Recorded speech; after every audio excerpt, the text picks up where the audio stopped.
Hello and welcome back to study with Saurabh YouTube channel. आज के इस वीडियो में हम बिहार एसआई के सब्जेक्ट वाइज पीवा क्यू में हम इकोनॉमिक्स को देख रहे हैं। इकोनॉमिक्स में हम इसका पार्ट नंबर 4 को डिस्कस करेंगे। इससे पहले मैंने पार्ट 3 जो है वो अपलोड किया है, जिसमें 50 और 50-50 क्वेश्चन अपलोड किए हैं। तो 150 क्वेश्चंस को मैंने काफी डिटेल से यहाँ पे एक्सप्लेन किया है। अब हमारे पास और बच जाते हैं 50 और 60 क्वेश्चन और बच जाते हैं, जिसको मैं पार्ट नंबर 4 में यहाँ पे डिस्कस करूंगा। तो वीडियो का ड्यूरेशन 2 आवर के आसपास तो जाएगा ही, तो धैर्य से देखिए। बाकी आप किताबों से पढ़ते हैं तो किताबों से पढ़िए, एक्सप्लेनेशन चाहिए तो यहाँ पे आप देख सकते हो। मैं आपको हर चीजें क्लियर कर देता हूँ, ठीक है। और इन सारे जो वीडियोस हैं उनका प्लेलिस्ट आपको डिस्क्रिप्शन में मिलेगा। तो चलिए वीडियो की शुरुआत करते हैं। पहला सवाल आपसे पूछा रहा है कि निम्नलिखित में से किस क्षेत्र में मौसमी बेरोजगारी की समस्या आती है। मौसमी बेरोजगारी की समस्या आती है तो सीजनल अनएम्प्लॉयमेंट की बात आती है। तो सबसे पहले यदि हमको जानना है तो वो जानना है कि आखिर ये अनएम्प्लॉयमेंट होता क्या है। अनएम्प्लॉयमेंट होता क्या है। सबसे पहले बात आती है कि बेरोजगारी का डेफिनेशन आखिर क्या होता है, किस व्यक्ति को हम कहेंगे कि वो बेरोजगार है। तो पहला कि वो काम करने का विल रखता हो, उसके पास विल हो काम करने का, विल मतलब इच्छा उसकी हो, वो काम करना चाहता हो। दूसरा कंडीशन है कि वो काम करने में एबल भी हो, वो काम करने में सक्षम भी हो। तीसरा काम है कि वह जो करंट वेजेस रेट है उसकी मांग भी कर रहा है, कि जो अभी मजदूरी चल रही है, जो अभी मजदूरी चल रही है उस मजदूरी की वो मांग भी कर रहा है। और उसके साथ ही साथ चौथा जो है वो डी नंबर का उसका ऑप्शन है कि लेकिन उसे फिर भी जो है वो काम नहीं मिल रहा है, काम उसको नहीं मिल रहा है। अब काम नहीं मिल रहा है तो वो काम करना चाहता है, काम करने लायक भी वो है, और काम करने के लिए जो मजदूरी निर्धारित है उसी मजदूरी को वो मांगता है, लेकिन फिर भी उसे काम नहीं मिलता है। ठीक है। तो यदि कोई अपनी मर्जी से काम करना चाहता है, देखो ध्यान यह रखना है कि यदि कोई आदमी है जो अपनी मर्जी से काम करना नहीं चाहता है, जैसे कि स्टूडेंट्स हो गए, जैसे कि अमीर व्यक्ति हो गए, जैसे कि हाउस होल्ड महिला हो गई, तो उसे आप बेरोजगार नहीं मानोगे। वो बेरोजगार नहीं है क्योंकि वो काम करना चाहता ही नहीं है, वो अभी अपनी स्टडी पे फोकस है। अमीर व्यक्ति अभी अपना जो है वो ऐश मौज कर रहा है, गृहिणी अपने हाउस होल्ड के काम में लगी हुई है। ठीक है। तो ये आपको ध्यान रखना होगा। भारतीय जो अर्थव्यवस्था है वहां पे कार्यशील जो लोग होते हैं, जिनको वर्किंग एज ग्रुप कहा जाता है, वर्किंग एज ग्रुप जो कहा जाता है, वो वर्किंग एज ग्रुप होता है 15 से लेकर 59 तक। 15 से 59 वर्ष के जो लोग होते हैं उनको वर्क फोर्स माना जाता है। ठीक है। 15 से 19 वर्ष के लोग जो हैं उनको वर्क फोर्स माना जाता है। भारत में जो बेरोजगारी है वो किस संस्था के द्वारा डिसाइड किया जाता है, कौन भारत में बेरोजगारी का गणना जो है वो करती है। तो भारत में बेरोजगारी का गणना जो है वो एनएसओ के द्वारा जारी किया जाता है, national statistical office. National statistical office, इसके द्वारा ये जारी किया जाता है। पहले जो है वो एनएसएसओ करता था, लेकिन अब एनएसओ करता है, जो कि मोस्पी के अंतर्गत आता है। मोस्पी मिनिस्ट्री है, ministry of static programme implementation, वो वाला पे आता है। रिपोर्ट का हमारे यहाँ नाम क्या आता है इस रिपोर्ट का, अनएम्प्लॉयमेंट वाला। तो उसको रिपोर्ट आता है periodic labour force survey. Periodic labour force survey report जो है वो आती है। अभी के हिसाब से करंट की बात करें तो भारत में बेरोजगारी जो है वो 5.1% है। भारत में बेरोजगारी 5.1% है। करेक्ट में आपको पढ़ना भी होगा। बेरोजगारी दर को कैसे नापा जाता है। अनएम्प्लॉयमेंट रेट को यदि आपको नापना है तो उसको कैसे हम नापेंगे, उसके लिए क्या फॉर्मूला है। तो उसके लिए फॉर्मूला है कि अनएम्प्लॉयमेंट लोग, पॉपुलेशन ऑफ अनएम्प्लॉयमेंट लोग, तो बेरोजगार लोगों की संख्या, बेरोजगार जो लोग हैं उनकी संख्या, बेरोजगार के संख्या को हम डिवाइड करेंगे कुल लेबर फोर्स से। कुल जो श्रम बल है, लेबर फोर्स है, जितना ज्यादा हमारे पास लेबर फोर्स है 15 से एज ग्रुप वाले का जो काम करना चाहता हो, ये तीन कंडीशन मिलनी चाहिए, काम करना चाहता हो, काम करने लायक हो, और जो मजदूरी है वही मजदूरी वो मांग भी रहा है। अब इसको हम जब 100 से डिवाइड करेंगे तब जाके हमें बेरोजगारी दर जो है वो मिलती है। ठीक है, बेरोजगारी दर हमको मिलती है। अब देखो लेबर फोर्स यहाँ पे आया, लेबर फोर्स का मतलब क्या होता है, श्रम बल का मतलब क्या होता है?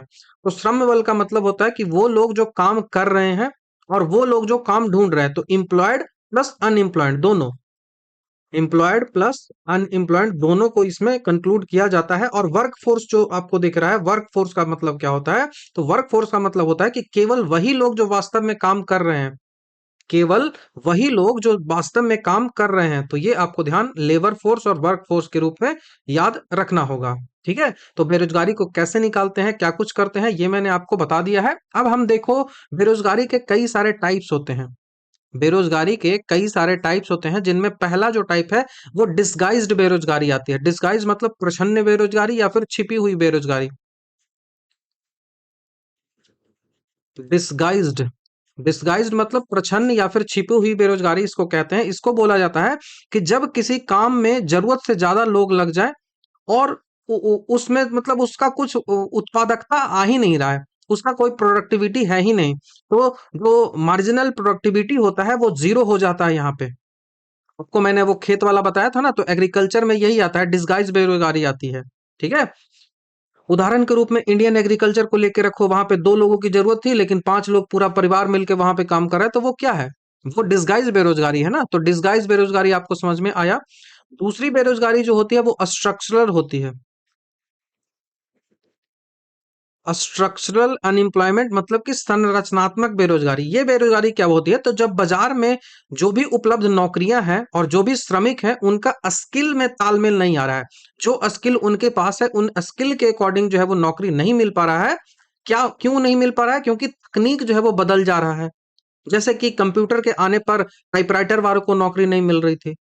ठीक है, तो भारत में सबसे अधिक जो बेरोजगारी पाई जाती है वही स्ट्रक्चरल अनएम्प्लॉयमेंट ही पाई जाती है। क्योंकि डिग्री है लेकिन आपके पास स्किल है ही नहीं। कॉलेज का नाम हमारे यहाँ क्या रह गया? तो कॉलेज बस एक डिग्री बेचने वाली एक कंपनी बोल लो। कॉलेज का यही काम है कि बस डिग्री बेच दो और कुछ नहीं है। तो भारत में सबसे ज्यादा जो बेरोजगारी मिलती है वो स्ट्रक्चरल ही मिलती है, संरचनात्मक ही मिलती है। क्यों मिलती है मैंने बताया। उसके बाद आता है सीजनल बेरोजगारी, जो हमसे सवाल यहाँ पे पूछा जा रहा है। सीजनल अनएम्प्लॉयमेंट, मौसमी बेरोजगारी। मौसमी बेरोजगारी होता है कि जब साल के कुछ महीनों में आपको कुछ कुछ महीनों में काम मिलता तो है और बाकी आप जो समय होता है उसको आपको खाली ही रखना पड़ता है। बाकी समय को आपको खाली ही व्यतीत करना पड़ता है, आपको कोई काम नहीं मिलता या फिर आपको दूसरा काम करना पड़ता है। जैसे कि किसान, जैसे कि किसान किसान क्या करेगा कि जब कटाई होगी, बुनाई होगी, तो उसके बाद आपका समय ही नहीं है, आप खाली ऐसे ही बैठोगे, तो वो सीजनल बेरोजगारी होती है, मौसमी बेरोजगारी हो। जैसे आइसक्रीम बेचने वाला हो गया, आइसक्रीम बेचने वाला सर्दियों में आइसक्रीम बेचेगा नहीं ना। कोल्ड ड्रिंक बेचने वाला जो है वो सर्दियों में कोल्ड ड्रिंक बेचेगा नहीं। तो ये यही जो होता है ना वो सीजनल अनएम्प्लॉयमेंट बोलते हैं। तो देखो मौसमी बेरोजगारी ही हमसे पूछा था, तो देखो मौसमी बेरोजगारी कहाँ आ रही है? एग्रीकल्चर में आ रही है। इंडस्ट्री में थोड़ी मौसमी बेरोजगारी आएगी, और ना ही सर्विस में, और ना ही एक्सपोर्ट सेक्टर में आएगी। तो ऑप्शन नंबर ए तो यहां से बन गया आंसर। ठीक है, उसके बाद चौथा बनता है, और मैंने बताया था ना कि एग्रीकल्चर में डिस्गाइज्ड और सीजनल दोनों टाइप की बेरोजगारी आती है। उसके बाद बात आती है साइक्लिक अनएम्प्लॉयमेंट की, चक्रीय बेरोजगारी। साइक्लिकल, साइक्लिकल, ठीक है, साइक्लिकल एम्प्लॉयमेंट। साइक्लिकल मतलब चक्रीय बेरोजगारी इसको बोलते हैं। चक्रीय बेरोजगारी जो होता है यह ऐसा बेरोजगारी होता है जब अर्थव्यवस्था में रिसेशन चल रहा हो, मंदी चल रहा हो, या फिर रिसेशन चल रहा हो, मतलब ग्रोथ जो होनी चाहिए थी वो ग्रोथ नहीं हो रहा है, या फिर मांग जो मांग होती है ना उस मांग डिमांड की कमी है। जैसे कि आप 2008 की मंदी को ले सकते हो, कोविड 19 के दौरान जो नौकरियां जा रही थी उनको आप ले सकते हो। तो ये आपको ध्यान रखना है। और ऐसी जो साइक्लिक अनएम्प्लॉयमेंट होती है ना, ये अनएम्प्लॉयमेंट हमेशा कहाँ देखने को मिलती है? तो जो पूंजीवादी जो देश होते हैं ना, विकसित देश जो होते हैं, वहां पे ये देखने को मिलती है, कैपिटलिस्ट देश में। कैपिटलिस्ट जो कंट्री है वहां पे देखने को मिलती है, जैसे यूएसए में ये चीज आपको देखने को मिल सकती है। ठीक है, उसके बाद पांचवा होता है फ्रिक्शनल बेरोजगारी, घर्षणात्मक बेरोजगारी, इसको बोलते हैं फ्रिक्शनल,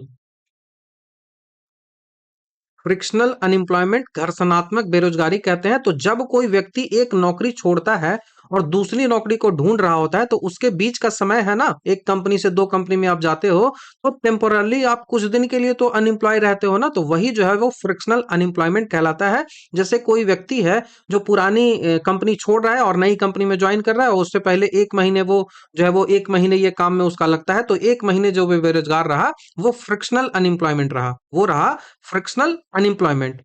उसके बाद छठा जो आता है वो एजुकेटेड बेरोजगारी आती है। एडुकेटेड एडुकेटेड अनएम्प्लॉयमेंट, एजुकेटेड बेरोजगारी आती है। ये जो है वो पढ़े लिखे लोग होते हैं, डिग्री उनके पास होती है, उनका योग्यता भी होती है, लेकिन उस योग्यता के अनुसार उन्हें काम नहीं मिल पाता है, उस योग्यता के अनुसार उन्हें काम नहीं मिल पाता है। तो ये जो बेरोजगारी होती है वो शहरों में ज्यादा देखने को मिलती है, वो शहरों में ज्यादा देखने को मिलती है। उसके बाद सातवीं जो बेरोजगारी हम टाइप देखेंगे, वो सातवीं है अंडर अनएम्प्लॉयमेंट, अल्प रोजगार इसको कहते हैं, अल्प रोजगार। मतलब जो उसकी क्वालिटी है, जो उसकी स्किल है, उससे कम ही उसको मिल रहा है। कोई व्यक्ति अपनी क्षमता से कम लेवल में जब काम कर रहा हो, जैसे कोई व्यक्ति है जो इंजीनियरिंग करके और ग्रुप डी में काम कर रहा है, जैसे कोई व्यक्ति है वो पीएचडी कर लिया है लेकिन वो चपरासी की नौकरी कर रहा है। तो ये बेरोजगारी ना बहुत बड़ी समस्या है भारत के लिए भी। यहाँ पे मोस्ट ऑफ द लोग जो है वो इसी अंडर अनएम्प्लॉयमेंट में लाई करते हैं। इंजीनियरिंग के लोग आप देखो कि कितने अधिक जो है वो आपको मिल जाएंगे ग्रुप डी में। तो ये बहुत बड़ी एक समस्या है भारत के लिए। ठीक है, अब मैं कुछ आपको जो है वो ग्राफ्स की भी चर्चा करता हूं, क्योंकि ये इंपॉर्टेंट हो जाता है, पूछा भी जाता है। तो आप याद रखो, ग्राफ की इकोनॉमिक में एक ग्राफ आपको याद रखना है, फिलिप कर्व। फिलिप नाम के जो अर्थशास्त्री हैं उनके द्वारा आया था। फिलिप, हिंदी इंग्लिश दोनों सेम होता है, ठीक है। तो फिलिप कर्व इसको बोलते हैं। फिलिप कर्व के बारे में क्या याद रखना है आपको? तो फिलिप कर्व जो है वो सबसे पहले कि रिलेशन किसको दिखाता है? तो फिलिप कर्व जो रिलेशन दिखाता है वो अनएम्प्लॉयमेंट, बेरोजगारी और इन्फ्लेशन के बीच रिलेशन को दिखाता है। इन्फ्लेशन के बीच को रिलेशन को दिखाता है। हमने ऑलरेडी आपको बताया है कि जैसे जैसे अनएम्प्लॉयमेंट खत्म होगी, वैसे वैसे जो है वो जो इन्फ्लेशन है वो बढ़ता चला जाएगा। तो दोनों जो है वो इनवर्सली प्रोपोर्शनल होते हैं। ठीक है, दोनों इनवर्सली प्रोपोर्शनल होते हैं। महंगाई बढ़ रही है, इसका सीधा सा मतलब है कि बेरोजगारी कम रही है, बेरोजगारी कम हो रही है। ठीक है, एनएसएसओ जो है, जो मैंने बताया कि एनएसओ जो है वो क्या तरीका जो है वो इसके लिए यूज करती है, बेरोजगारी को मापने के लिए कौन से तरीके को यूज करती है। तो वो कई सारे तरीके होते हैं, जिसमें यूपीएसएस, यूपीएसएस सबसे पहला यूज किया जाता है, usual principal subsidiary status. Usual principal subsidiary status, इसमें होता है कि साल भर में व्यक्ति ने क्या क्या किया है। तो ये एक ब्रॉड टर्म आ जाता है। पहला जो आता है वो आता है यूजुअल प्रिंसिपल सब्सिडियरी स्टेटस। दूसरा जो आता है ये पूरा ब्रॉड है, साल भर का पूरा देखेंगे। दूसरा आता है सीडब्ल्यूएस आता है, सीडब्ल्यूएस दूसरा जो है वो आता है। सीडब्ल्यूएस का मतलब हुआ कि करंट वीकली स्टेटस, मतलब पिछले 7 दिनों में काम करने के काम कम से कम आपको 1 घंटे काम मिला है या फिर नहीं मिला है। 7 दिनों में कम से कम आपको 1 घंटे काम मिला है या फिर नहीं मिला है, ये आपको जो है वो पूछा जा सकता है। ठीक है, ये होना चाहिए। उसके बाद सीडीएस होता है, सीडीएस। सीडीएस होता है करंट डेली स्टेटस, मतलब प्रतिदिन आपको कितना घंटा जो है वो काम आप कर रहे हो, प्रतिदिन काम के आपके घंटे कितने हैं। और सबसे सटीकता की बात करें ना बेरोजगारी को बताने में, तो यह सीडीएस ही करता है, करंट डेली स्टेटस ही करता है। ठीक है, तो ये आपको ध्यान रखना होगा। भारत में बेरोजगारी को हटाने के लिए कई सारे स्कीम्स जो हैं वो भारतीय गवर्नमेंट है उसके द्वारा चलती है। जैसे मैं मिटा के कुछ बता देता हूं। तो सबसे पहला जो स्कीम हमारी चलती है, देखो हमारे यहाँ समस्या, सबसे बड़ी समस्या क्या है ना, कि कुछ ऐसे लोग हैं वो इलिटरेट भी हैं, जो अशिक्षित भी हैं और उनके पास स्किल भी नहीं है। तो उनके उनको हम आखिर काम देंगे कैसे? उनको जो काम देंगे वो ऐसा काम देंगे जो उनके लिए हो, जिनमें कोई स्किल की जरूरत नहीं हो। तो जैसे मनरेगा मिलता था, जिसको एमजी नरेगा बोलते थे, एमजी नरेगा बोला जाता था। इस एमजी नरेगा को लाया कब गया था? तो 2005 में लाया गया था। इसमें हमने क्या कहा था कि इसमें 100 दिनों तक हमको काम करने की जो है वो एक जो है वो 100 दिनों का अकुशल रोजगार की यहाँ पे गारंटी जो है वो मिलती थी इस मनरेगा में। मनरेगा बहुत ज्यादा इंपॉर्टेंट है क्योंकि यहाँ से सवाल जो है वो पूछा जाएगा। इस मनरेगा का जो नाम है वो चेंज कर दिया गया है, दैट्स वाई ये इंपॉर्टेंट है। तो मैं एक एक फैक्ट्स आपको यहीं यहीं पे क्लियर कर देता हूँ। इसको इसीलिए और समझने की जरूरत आवश्यकता है आपको क्योंकि इसका नाम जो है ना वो चेंज किया गया है। तो यहाँ से कोई भी टाइप का सवाल जो है वो आपसे पूछा जा सकता है। तो पहला सवाल आएगा कि Mahatma Gandhi NREGA Mahatma Gandhi national rural employment guarantee act है। Mahatma Gandhi national rural employment guarantee act है ये, जो कि 2005 में ये एक्ट जो है वो आया था। 2005 में संसद के द्वारा अगस्त 2005 में इस एक्ट को लाया गया था। इसका मेन फोकस था कि कम से कम 100 दिन आपको गारंटी जो है वो रोजगार मिलेगा, और वो जो रोजगार मिलेगा वो अकुशल शारीरिक कार्य होगा, अनस्किल्ड मैनुअल वर्कर को दिया जाएगा।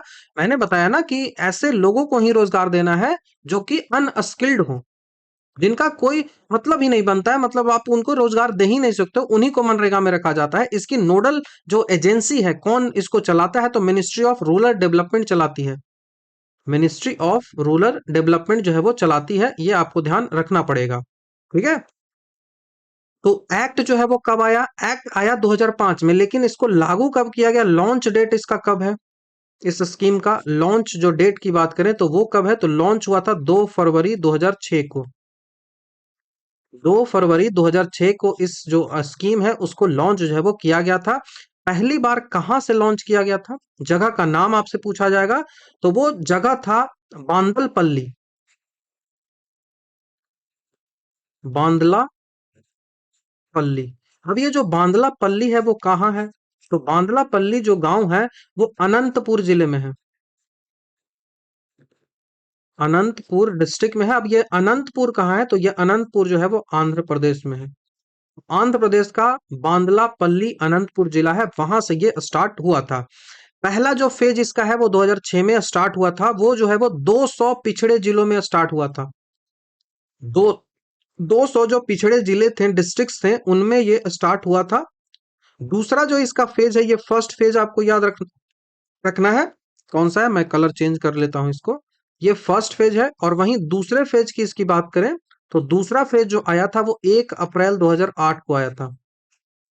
1 अप्रैल 2008 को ये दूसरा फेज जो है वो आया था। अब दूसरा फेज में क्या हुआ, तो दूसरे फेज में इसको पूरे भारत में पूरे भारत में इसको लॉन्च किया गया। ऑल भारत में, ऑल इंडिया में इसको लॉन्च जो है वो कर दिया गया। ऑल भारत में इसे लॉन्च कर दिया गया।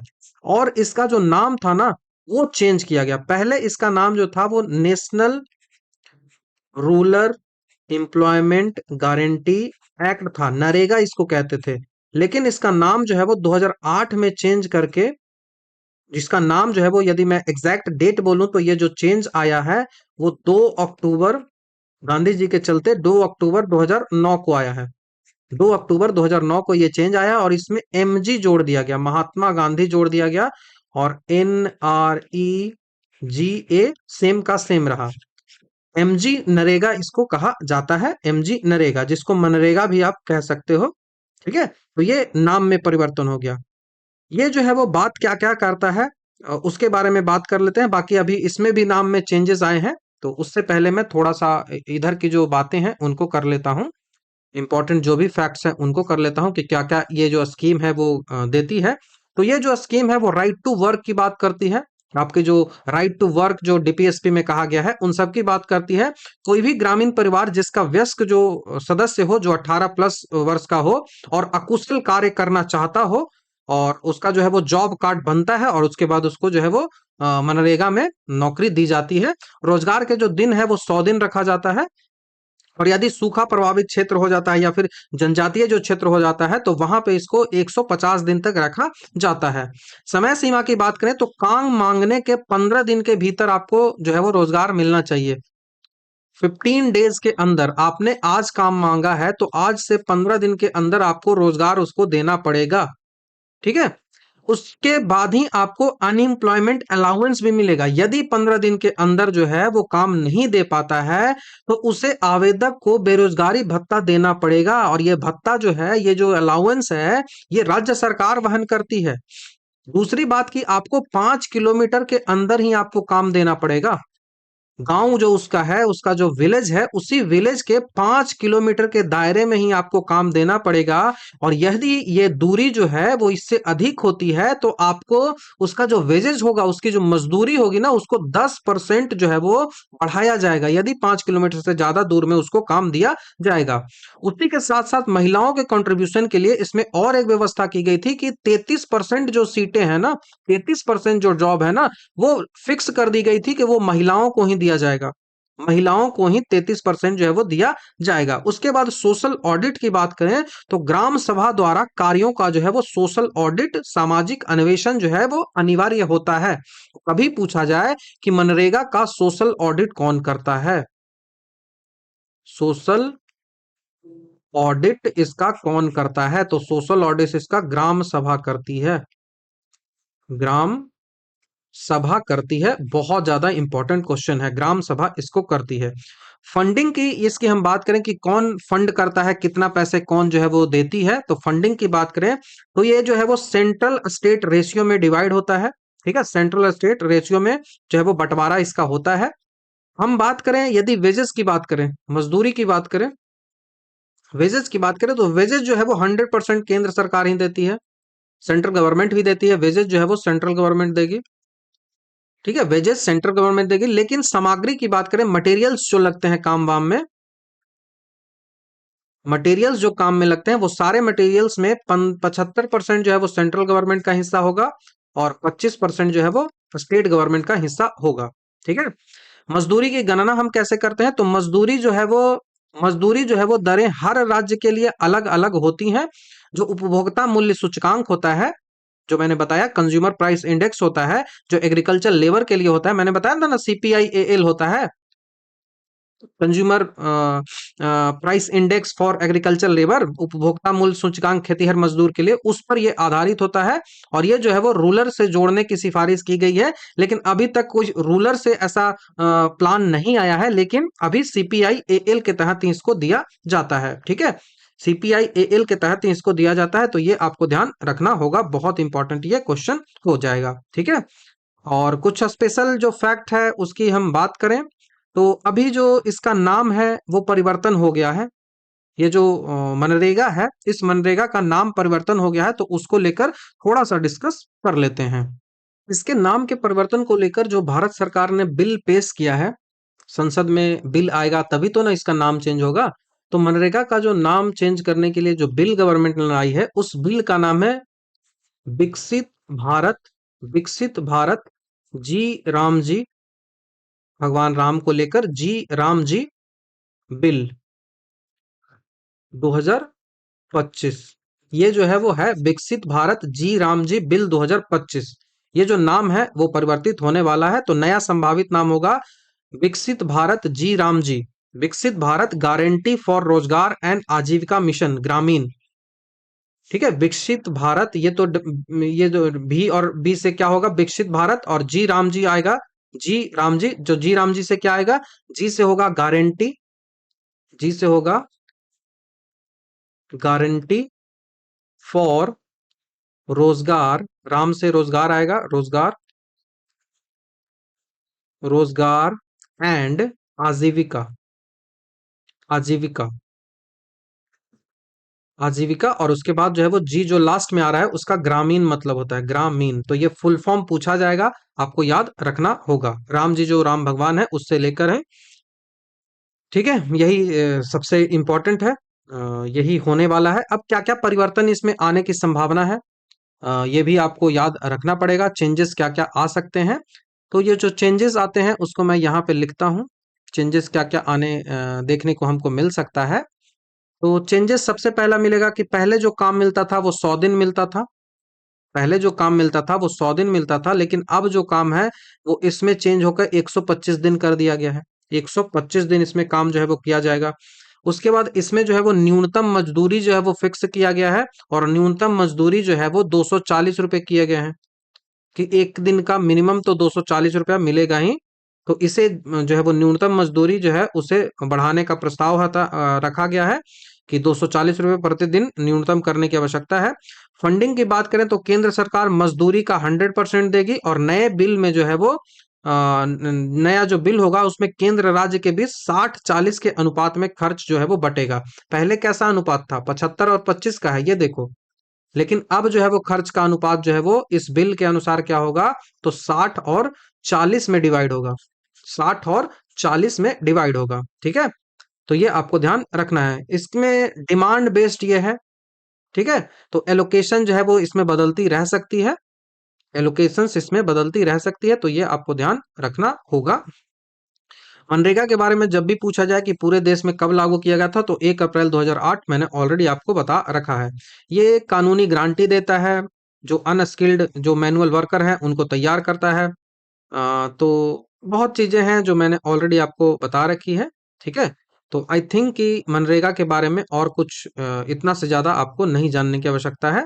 जो भी इम्पोर्टेंट फैक्ट्स थे जो आपको जरूरी है वो सारा मैंने यहाँ पे बताया है। बाकी और जो योजनाएं हैं वो आती रहती हैं, जैसे पीएम केवीवाई आता है, प्रधानमंत्री कौशल विकास योजना 2015 में आया है। मुद्रा योजना 2015 में आया है। स्टार्टअप इंडिया 2016 में आया है। पीएम स्वनिधि जो है वो जो रेहड़ी पटरी वाले जो लोग होते हैं उनके लिए योजनाएं आती रहती है। तो योजनाएं हमेशा आती रहती हैं, ठीक है। तो अभी के लिए इतना याद रखो, और मैं आपको मिटा के बताता हूँ दो जो चीजें आपको याद रखनी है। आपको याद क्या रखना है कि रूरल जो एरिया होता है, जो ग्रामीण क्षेत्र होते हैं, वहां पे कौन कौन सी बेरोजगारी मिलती है, तो सीजनल मिलेगी और उसी के साथ साथ डिसगाइज मिलेगी।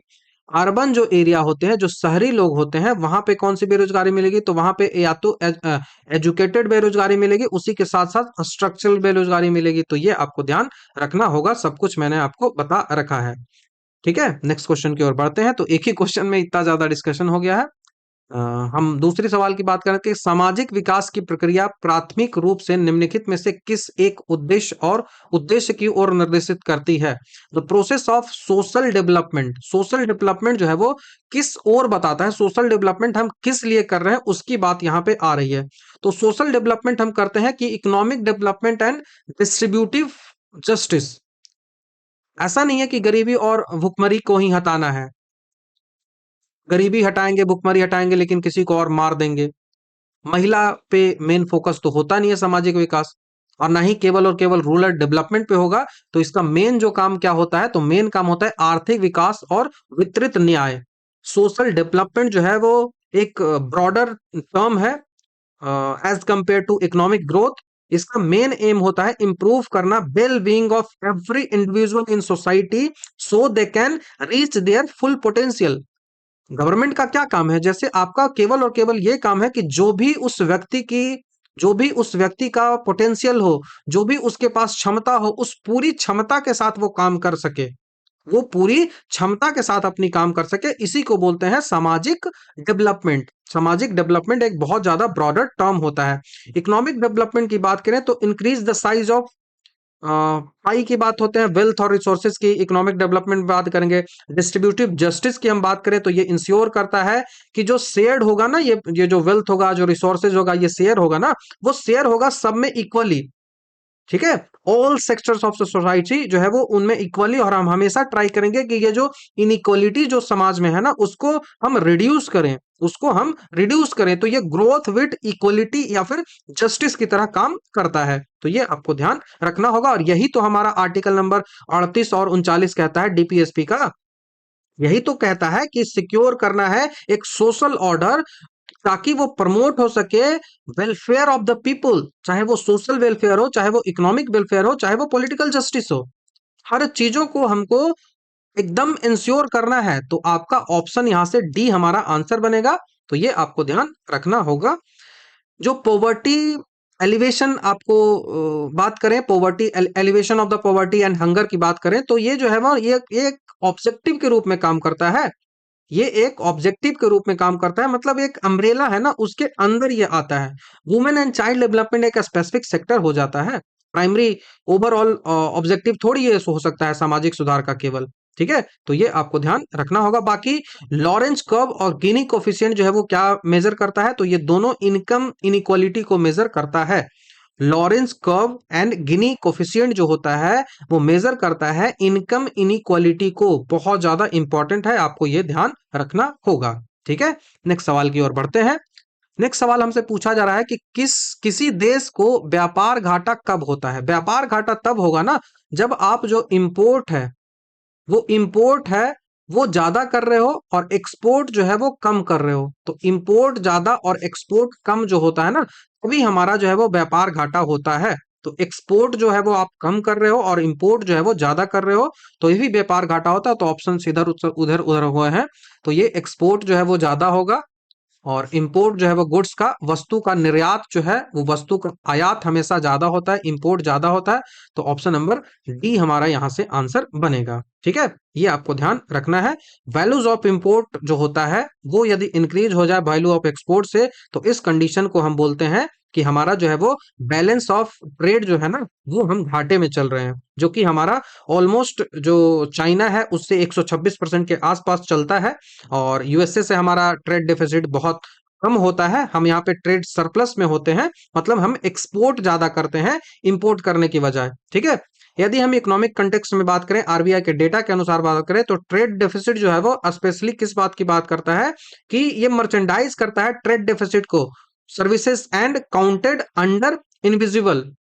तो बस इसको याद रखना है, बाकी उतना ज्यादा डिटेल में नहीं जाना है। बैलेंस ऑफ पेमेंट की बात करें तो वो current account plus capital account दोनों को जब जोड़ते हैं तब वो बैलेंस ऑफ पेमेंट कहलाता है। करेंट अकाउंट की बात करें तो इसमें गुड्स होते हैं प्लस सर्विसेज, या फिर ट्रांसफर जो भी कर रहे हो इनविजिबल जो मनी है उन सबको जोड़ा जाता है।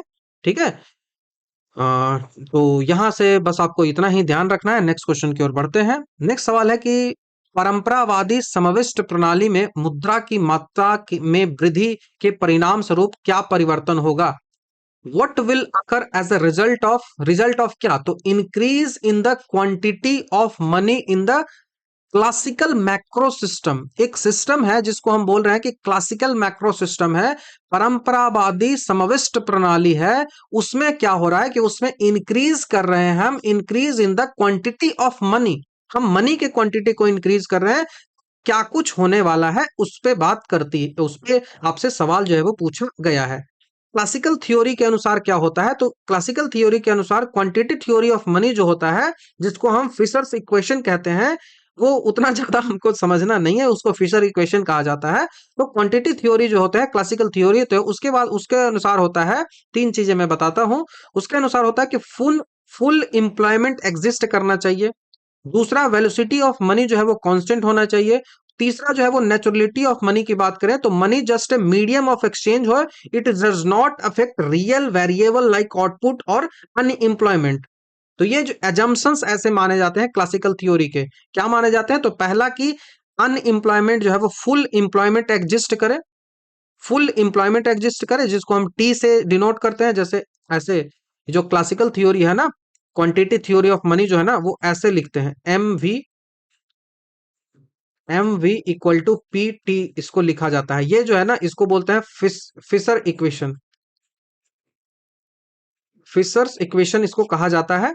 ठीक है, तो इसके अनुसार है ना कि ये जो आप देख रहे हो ना, ये फुल एम्प्लॉयमेंट एग्जिस्ट करना चाहिए। जो टी है ना वो फुल एम्प्लॉयमेंट की बात कर रहा है कि फुल एम्प्लॉयमेंट हो।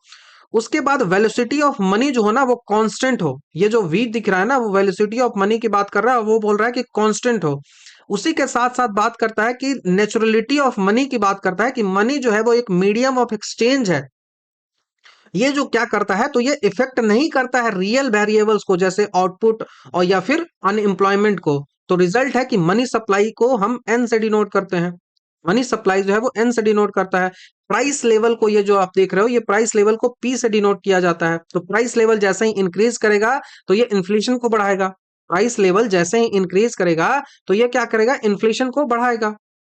तो प्राइस लेवल पी इंक्रीज करने से ये जो है वो इन्फ्लेशन को बढ़ाएगा। तो पहला देखो कि मूल्य स्तर में वृद्धि होगी। पहला स्टेटमेंट क्या कह रहा है कि increase in the price level, तो मूल्य स्तर में वृद्धि होगी। तो पहला तो ये सही हो गया कि मनी सप्लाई जैसे ही इंक्रीज करेगा तो प्राइस लेवल इंक्रीज करेगा, और प्रोपोर्शनलिटी क्या होगा कि इन्फ्लेशन भी बढ़ेगा। ठीक है, इन्फ्लेशन भी बढ़ेगा, तो ये आपको ध्यान रखना है। प्रोडक्शन एंड अनएम्प्लॉयमेंट जो है वो उसकी बात करते हैं, तो प्रोडक्शन और अनएम्प्लॉयमेंट जो होता है वो अनचेंज्ड होगा। क्यों अनचेंज होगा? क्योंकि इकोनॉमिक जो है ना वो ऑलरेडी वहां पे फुल एम्प्लॉयमेंट है। हमने कंडीशन 3 बताया ना, तो उसी 3 कंडीशन में हमने बोला कि फुल एम्प्लॉयमेंट ऑलरेडी है, तो फुल एम्प्लॉयमेंट जब है ही तो प्रोडक्शन और अनएम्प्लॉयमेंट जो है वो कुछ नहीं होगा, वो तो हमेशा चेंजेस होंगे। ठीक है, वो तो हमेशा चेंज होंगे। तो आप तीसरा स्टेटमेंट देखो कि उत्पादन और रोजगार स्तर में कोई परिवर्तन नहीं आएगा, तो ये भी जो है वो तीसरा स्टेटमेंट भी है वो सही है। तीसरा स्टेटमेंट जो है वो सही है। तो यही जो दो स्टेटमेंट आपको मिल रहे हैं, पहला और तीसरा जो है वो सही है। तो आपका आंसर जो है वो यहां से क्या हो जाएगा, पहला और तीसरा किसमें है? देखो, पहला और तीसरा ऑप्शन नंबर डी में है। ऑप्शन नंबर डी हमारा यहां से आंसर बनेगा, पहला और तीसरा। जो पहला और तीसरा हो गया, एबीसी जो है वो इनकरेक्ट क्यों है? ये जो no change in price level या फिर इंक्रीज अनएम्प्लॉयमेंट एंड प्रोडक्शन, इसको हम बात कर लेते हैं। तो क्लासिकल इकोनॉमिक्स की बात करें तो वो एडम स्मिथ हो गए, रिकार्डो हो गए, उसके बाद जेबी से हो गए। सेज लॉ क्या कहता है? तो सप्लाई जो क्रिएट करता है, अपना अपना खुद का डिमांड जो है वो सप्लाई क्रिएट करता है, वो किसका लॉ है? तो ये सेज का लॉ है कि सप्लाई जो है वो अपना डिमांड खुद क्रिएट कर लेता है। ठीक है, तो ये आपको ध्यान रखना। बाकी किन्स लॉ मैंने बताया है कि मनी सप्लाई जो है वो अफेक्ट करता है आउटपुट एंड एम्प्लॉयमेंट को into the short run. Money is not natural, तो ये आपको ध्यान रखना है। क्लासिकल व्यू में क्या होगा कि मनी इंक्रीज होगा तो प्राइस इंक्रीज होगा और आउटपुट हमेशा कांस्टेंट रहेगा। मनी न्यूट्रलिटी की बात करें तो मनी अफेक्ट करता है नॉमिनल वेरिएबल्स को, नॉट रियल वन को। ठीक है, तो no change in price level ये तो गलत हो जाएगा। और ये जो है वो रोजगार और उत्पादन में वृद्धि होगा, ये गलत होगा। ऑलरेडी हमने सब कुछ मेरे पास है, सब कुछ है मेरे पास क्लासिकल थ्योरी के अनुसार। तो ऑप्शन नंबर डी बस यहां से याद रख लो, और कुछ ज्यादा करने की आवश्यकता है नहीं। नेक्स्ट सवाल की ओर बढ़ते हैं। नेक्स्ट सवाल पूछा रहा है कि भारत में निर्यात को प्रोत्साहन करने हेतु 31 मार्च 2000 को कौन सी योजना जो है वो चालू की गई थी? क्या करना है हमें? एक्सपोर्ट को इंक्रीज करना है। तो एक्सपोर्ट को इंक्रीज करने के लिए स्पेशल इकोनॉमिक जोन बनाया गया था भारत सरकार के द्वारा। स्पेशल स्पेशल इकोनॉमिक जोन, ईसीजेड इसको कहा जाता है। स्पेशल इकोनॉमिक जोन, एसईजेड कहा जाता है, ईसीजेड बोल रहा हूं, एसईजेड। एसईजेड जो है वो स्पेशल इकोनॉमिक जो पॉलिसीज है वो अनाउंस किया गया था। एक्सिम पॉलिसी इसको बोलते हैं, एक्सपोर्ट इंपोर्ट जो है वो उसके लिए। ये जो है वो आया था कब? तो 31 मार्च 2000 को ये आया था। इफेक्ट कब से हुआ? तो अप्रैल 2000 से ये इफेक्ट भी हो गया था। इसका मेन ऑब्जेक्टिव था इंक्रीज करना जो हसल फ्री इन्वायरमेंट एक्सपोर्ट के लिए, ताकि इंस्पायर किया जा सके, सक्सेस जो है वो किया जा सके। क्योंकि ये इंस्पायर्ड क्या कहां से था ना, ये सेज वाला जो कंसेप्ट है ना, ये कंसेप्ट जो है वो चाइना में बहुत सफल हुआ था। तो इसी चाइना से इंस्पायर होकर भारत ने भी 2000 में ये लाया था। इसके फीचर्स क्या होते हैं? तो फॉरेन टेरिटरी जो होती है ना, सेज जो होते हैं, ये डीम्ड होते हैं फॉरेन टेरिटरी को for trade operation duties and traffic. They get tax holidays and single window clearance. तो बहुत आसान हो जाता है एक्सपोर्ट करना। सिक्स एक्ट की बात करें तो ये जो पॉलिसी है वो 2000 में आया था। बाकी सेज एक्ट जो है वो अडॉप्ट कब किया गया था? Said act was passed later in 2005। Legal framework के रूप में यदि सेज एक्ट की बात करें तो वो 2005 में बना था। बहुत इंपॉर्टेंट ये क्वेश्चन है। एसईजेड एक्ट जो है वो लीगल फ्रेमवर्क जो बना था वो 2005 में बना था, तो ये आपको ध्यान रखना होगा। ठीक है, तो स्पेशल इकोनॉमिक जोन हमारा यहां से आंसर बनेगा, स्पेशल इकोनॉमिक जोन। फर्स्ट ईपीजेड की बात करें एशिया में कौन सा था? स्पेशल इकोनॉमिक जोन जो पहला बनाया गया था एशिया में वो कौन सा था? तो वो कांडला था। अब कांडला है कहाँ? तो कांडला गुजरात में है। कांडला गुजरात में है, पहला बनाया गया था। कब बनाया गया था? तो 1965 में बनाया गया था, जब भारत और पाकिस्तान का युद्ध हुआ था। ये किस लिए था? तो एक्सपोर्ट प्रोसेसिंग जोन था, जो प्रेस्योर था। एसईजेड के अंतर्गत फर्स्ट फर्स्ट इकोनॉमिक जोन जो है वो बनाया गया था। ठीक है, हम बात करें बाबा कल्याण कमेटी की। बाबा कल्याण कमेटी जो है वो 2018 में कंस्टिट्यूट की गई थी। इसको मेन जो काम था वो एसईजेड जो था, स्पेशल इकोनॉमिक जोन था, उसी को देख रेख करना इसका काम था। तो हमने SEZ पॉलिसी 2000 में लाया। हमने इसको एक्ट कब बनाया, इंप्लीमेंट कब किया लीगल फ्रेमवर्क के रूप में, 2005 में किया। हमने किससे इसको इंस्पायर लिया, तो इंस्पायर हमने चाइना से इसको इंस्पायर होकर हमने इसको इंप्लीमेंट जो है वो किया। इसका मेन का काम है, तो मेन है जो एक्सपोर्ट को बढ़ाना के लिए जो इसको जो है वो हम यूज करते हैं। उससे पहले हमारा एक्सपोर्ट ओरिएंटेड यूनिट स्कीम हुआ करता था। एक्सपोर्ट ओरिएंटेड यूनिट स्कीम हमारा हुआ करता था, जो कि 1981 का था, जो कि एक ओल्डर स्कीम है। 1981 का ये था। उसके बाद जो AEZ जो है, AEZ जो है, एग्री एक्सपोर्ट जोन जो है वो कृषि निर्यात क्षेत्र जो है, वो भी एक्जिम पॉलिसी के अराउंड ही 2001 से 2002 में लॉन्च किया गया था। 2001 से 2002 में। उसके बाद FTWZ जो है वो 2004 से 2009 में free trade warehousing zone जो है वो 2004 से 2009 के बीच जो है वो लॉन्च किया गया था। तो ये आपको ध्यान रखना है। नेक्स्ट क्वेश्चन की ओर हम बढ़ते हैं। नेक्स्ट सवाल है कि यदि भारत में विदेशी मुद्रा की मांग बढ़ जाती है, इंक्रीज हो जाता है यदि फॉरेन करेंसी की, तो भारतीय मुद्रा जो है वो रुपये का क्या हो जाएगा।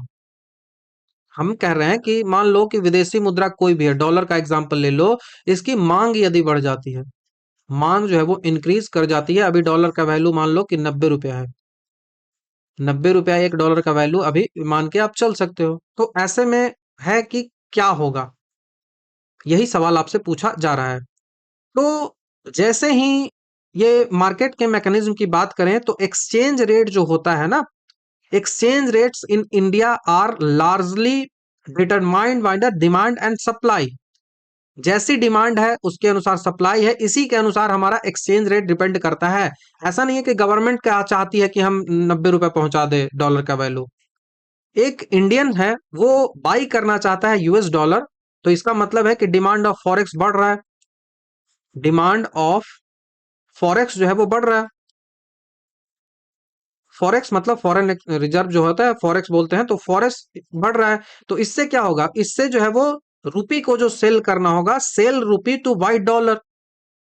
रुपी को सेल कर दे रहा है किस कारण से, डॉलर को खरीदने के लिए। इस कारण से डिमांड फॉर डॉलर जो है वो इंक्रीज जैसे ही होगा, तो वैल्यू फॉर डॉलर है वो भी इंक्रीज हो जाएगा, डॉलर का वैल्यू भी इंक्रीज होगा। और इससे होगा क्या कि वैल्यू ऑफ रुपी जो है ना, वैल्यू ऑफ रुपी जो है ना वो घट जाएगा, क्योंकि डॉलर का डिमांड जो है वो बढ़ रहा है। जब वैल्यू ऑफ रुपी जो है वो घट जाता है, तो इसका सीधा सा मतलब होता है कि जब मार्केट वैल्यू ऑफ रुपीज को घटाता है तो वो कहलाता है डेप्रेसिएशन। डेप्रेसिएशन, तो डेप्रेसिएशन कहाँ है, तो ऑप्शन नंबर ए में हमारा अवमूल्यन है। तो ये अवमूल्यन हो जाता है, मतलब उसका जो है वो मूल्य वो घट जाता है, अवमूल्यन कहा जाता है। ठीक है, तो ये आपको ध्यान रखना होगा। तो अवमूल्यन याद हो गया। उसके बाद मूल्य बढ़ जाता है, तो ऐसा तो कुछ नहीं होता, ये तब होता है जब डिमांड ऑफ रुपी रेज करता है, तब ये बढ़ता है। ठीक है, उसके बाद अनचेंज कब होगा, तो ये इम्पॉसिबल होता है एक फ्लोटिंग रेट सिस्टम में। स्ट्रेंथन की बात करें तो ये स्ट्रेंथन कब होता है, मतलब सीधा सा मूल्य बढ़ रहा है तब स्ट्रेंथन हो रहा है। तो ये आपको ध्यान रखना होगा। ठीक है, भारत सरकार जो है वो मेनागेट फ्लोट को फॉलो करता है।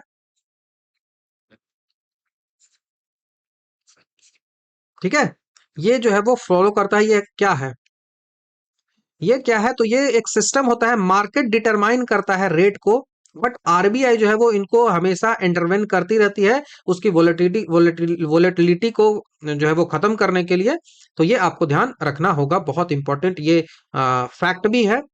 उसके बाद डिवेल्युएशन की बात करें तो ये तो डिप्रेसिएशन है जो मार्केट के अनुसार हो रहा है। डिवेल्युएशन का होता है कि जब बैंक, सेंट्रल बैंक जो होता है किसी गवर्नमेंट, किसी देश का, यदि वो बैंक खुद से अपने पैसे को नीचे गिरा दे, लोअर कर दे अपने पैसे की वैल्यू को, तो वो डिवेल्युएशन कहलाता है। हमने ऑलरेडी इसको डिस्कस कर रखा है। नेक्स्ट सवाल की बात करते हैं कि परिवर्तनशील विनिमय दर की स्थिति में भारतीय रुपए में मूल्य में गिरावट को क्या कहा जाएगा। किस कारण से गिरावट आ रही है, तो फ्लोएटिंग एक्सचेंज रेट के कारण गिरावट आ रही है। तो ये जो गिरावट आएगी इसमें गवर्नमेंट का कोई वैल्यू है ही नहीं, तो गवर्नमेंट का जब कोई वैल्यू नहीं है तो ये डेप्रिसिएशन ऑफ रुपी है, ये डेप्रिसिएशन ऑफ रुपी है। ऑप्शन नंबर ए पिछला देखो। ठीक है, डेप्रिसिएशन है ऑफ रुपी है, ना कि डिप्रिसिएशन है, ना कि क्या है, ना कि जो मैंने आपको बताया कि ये डिवेल्युएशन है। डिवेल्युएशन तब होगा जब गवर्नमेंट खुद से करती है डिवेल्युएशन ना, तो ये आपको ध्यान रखना होगा, डेप्रिसिएशन और डिवेल्युएशन में दोनों में अंतर आपको समझ में आना चाहिए। हमने ऑलरेडी आपको बता रखा है, ठीक है, डिवेल्युएशन क्या होता है। हम बात करें liberalised exchange rate management system जो होता है वो भारत में 1992 में स्टार्ट किया गया था। 1993 में इंडिया जो है वो full market determine exchange rate बन गया था। तो ये आपको ध्यान रखना है, मैंने ऑलरेडी इसको बताया भी है पहले या दूसरे वीडियो में। 1993 से भारत का जो मार्केट पे सारी चीजें चली गई है कि मार्केट कैसे डाउन होता है, कैसे फॉल होता है, उसके अकॉर्डिंग जो है वो हम चेंजेस आते रहते हैं रुपए का जो है वो एक्सचेंज रेट में। नेक्स्ट सवाल की बात करते हैं कि निम्नलिखित में से किसे भुगतान संतुलन में पूंजी प्रवाह जाना जाता है। कैपिटल फ्लो को जाना जाता है, बैलेंस ऑफ पेमेंट में किसको, ये सवाल आपसे पूछा जा रहा है। तो बैलेंस ऑफ पेमेंट की बात कर क्या करें, तो बैलेंस ऑफ पेमेंट जो है उसमें दो अकाउंट होते हैं। बैलेंस ऑफ पेमेंट में दो अकाउंट होते हैं। पहला अकाउंट कौन सा होता है, तो पहला जो है वो करेंट अकाउंट होता है, करेंट अकाउंट होता है। दूसरा अकाउंट कौन सा होता है, तो दूसरा कैपिटल अकाउंट होता है, कैपिटल अकाउंट दूसरा होता है। कैपिटल अकाउंट क्या करता है, तो कैपिटल अकाउंट जो है वो रिकॉर्ड्स ऑफ ट्रांजैक्शन इन्वॉल्व होते हैं इसमें, एसेट्स एंड लाइबिलिटीज के। कैपिटल अकाउंट में क्या होता है, सारे रिकॉर्ड्स होते हैं किसके, एसेट्स के। वैसे इन्वेस्टमेंट जिससे हमारा एसेट्स क्रिएट हो, तो एसेट्स मतलब जिनसे हमको बाद में पैसा आएगा, उस पर बार बार हमें खर्च करने की आवश्यकता नहीं होती।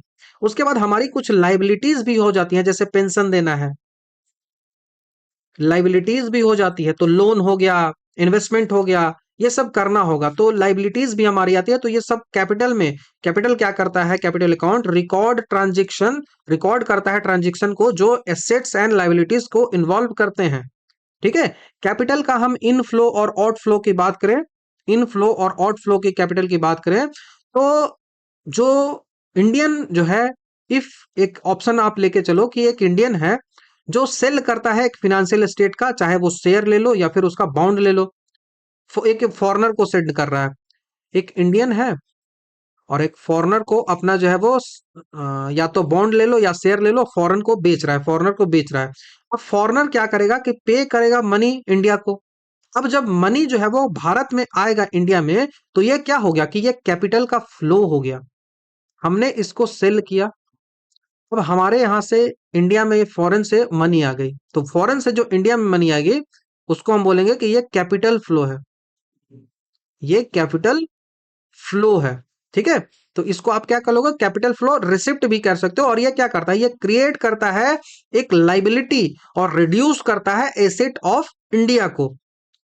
ये जो है वो लाइबिलिटीज क्रिएट करता है और एसेट ऑफ इंडिया को जो है वो जो एसेट्स जो होती है इंडिया की उनको रिड्यूस करता है, उनको रिड्यूस करता है, ये आपको ध्यान रखना होगा। तो ऑप्शन नंबर ए हमारा देखो आंसर होगा कि selling Indian financial assets to the forex foreign buyers. तो ऑप्शन नंबर ए होगा। भुगतान संतुलन में पूंजी का प्रवाह कब होगा, तो तभी होगा जब हम बेचेंगे। और इससे होगा क्या, तो इससे होगा कि हमारे एसेट जो है वो रिड्यूस होंगे और लाइबिलिटीज जो है वो हमारे बढ़ते जाएंगे, ठीक है। बाकी और ऑप्शन की बात करें तो ये जो रिप्रेजेंट करता है मनी आउट गोइंग को, बाहर जाना, जो लोन देना, एसेट ब्राउट करना, उसके बाद लोन रिपेड करना, तो ये मनी इससे बाहर जाती है, ना कि हमारे यहाँ आती है। तो ये आपको ध्यान रखना होगा कैपिटल फ्लो को लेकर, ठीक है। तो कैपिटल फ्लो हो, लोन को आप फॉरेन के देते हो तब भी कैपिटल का फ्लो ही होता है, कर्ज हो जाता है। बाइंग फॉरेन एसेट्स, ये भी कैपिटल आउटफ्लो हो जाता है, डेप्ट हो जाता है, डेट हो जाता है। रिपेइंग लोन जो होता है वो ये भी कैपिटल फ्लो है, वो भी डेप्ट होता है, डेट होता है। कुछ फुल फॉर्म याद रख लो, एफडीआई होता है फॉरेन डायरेक्ट इन्वेस्टमेंट, एक लॉन्ग टर्म इन्वेस्टमेंट होता है फिजिकल एसेट्स में या फिर बिजनेसेस में। उसके बाद एफपीआई होता है, एफपीआई फॉरेन पोर्टफोलियो इन्वेस्टमेंट होता है।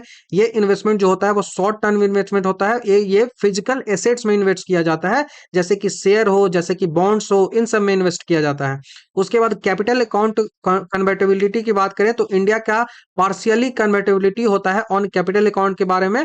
और जब भी सेल हम फॉरनर को बेचेंगे तो कैपिटल का इनफ्लो होगा, और जब भी हम बाई करेंगे एसेट दूसरे देश से तो वो कैपिटल का आउटफ्लो होगा। तो अब आपको यहां से कोई भी क्वेश्चन आए तो दिक्कत नहीं होनी चाहिए। नेक्स्ट सवाल की बात करते हैं कि भारत की कौन सी निर्यात नीति है उसको ऋणात्मक सूची के अलावा सभी मदों की स्वतंत्र आयात की अनुमति है।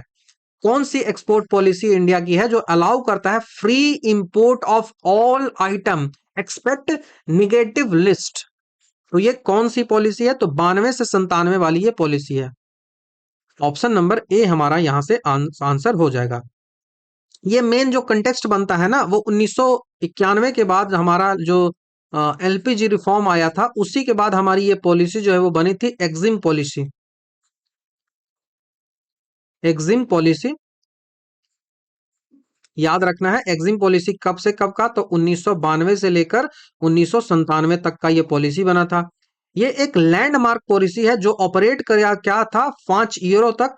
ठीक है, ये जो 5 ईयरों तक जो है वो अपडेट हुआ था।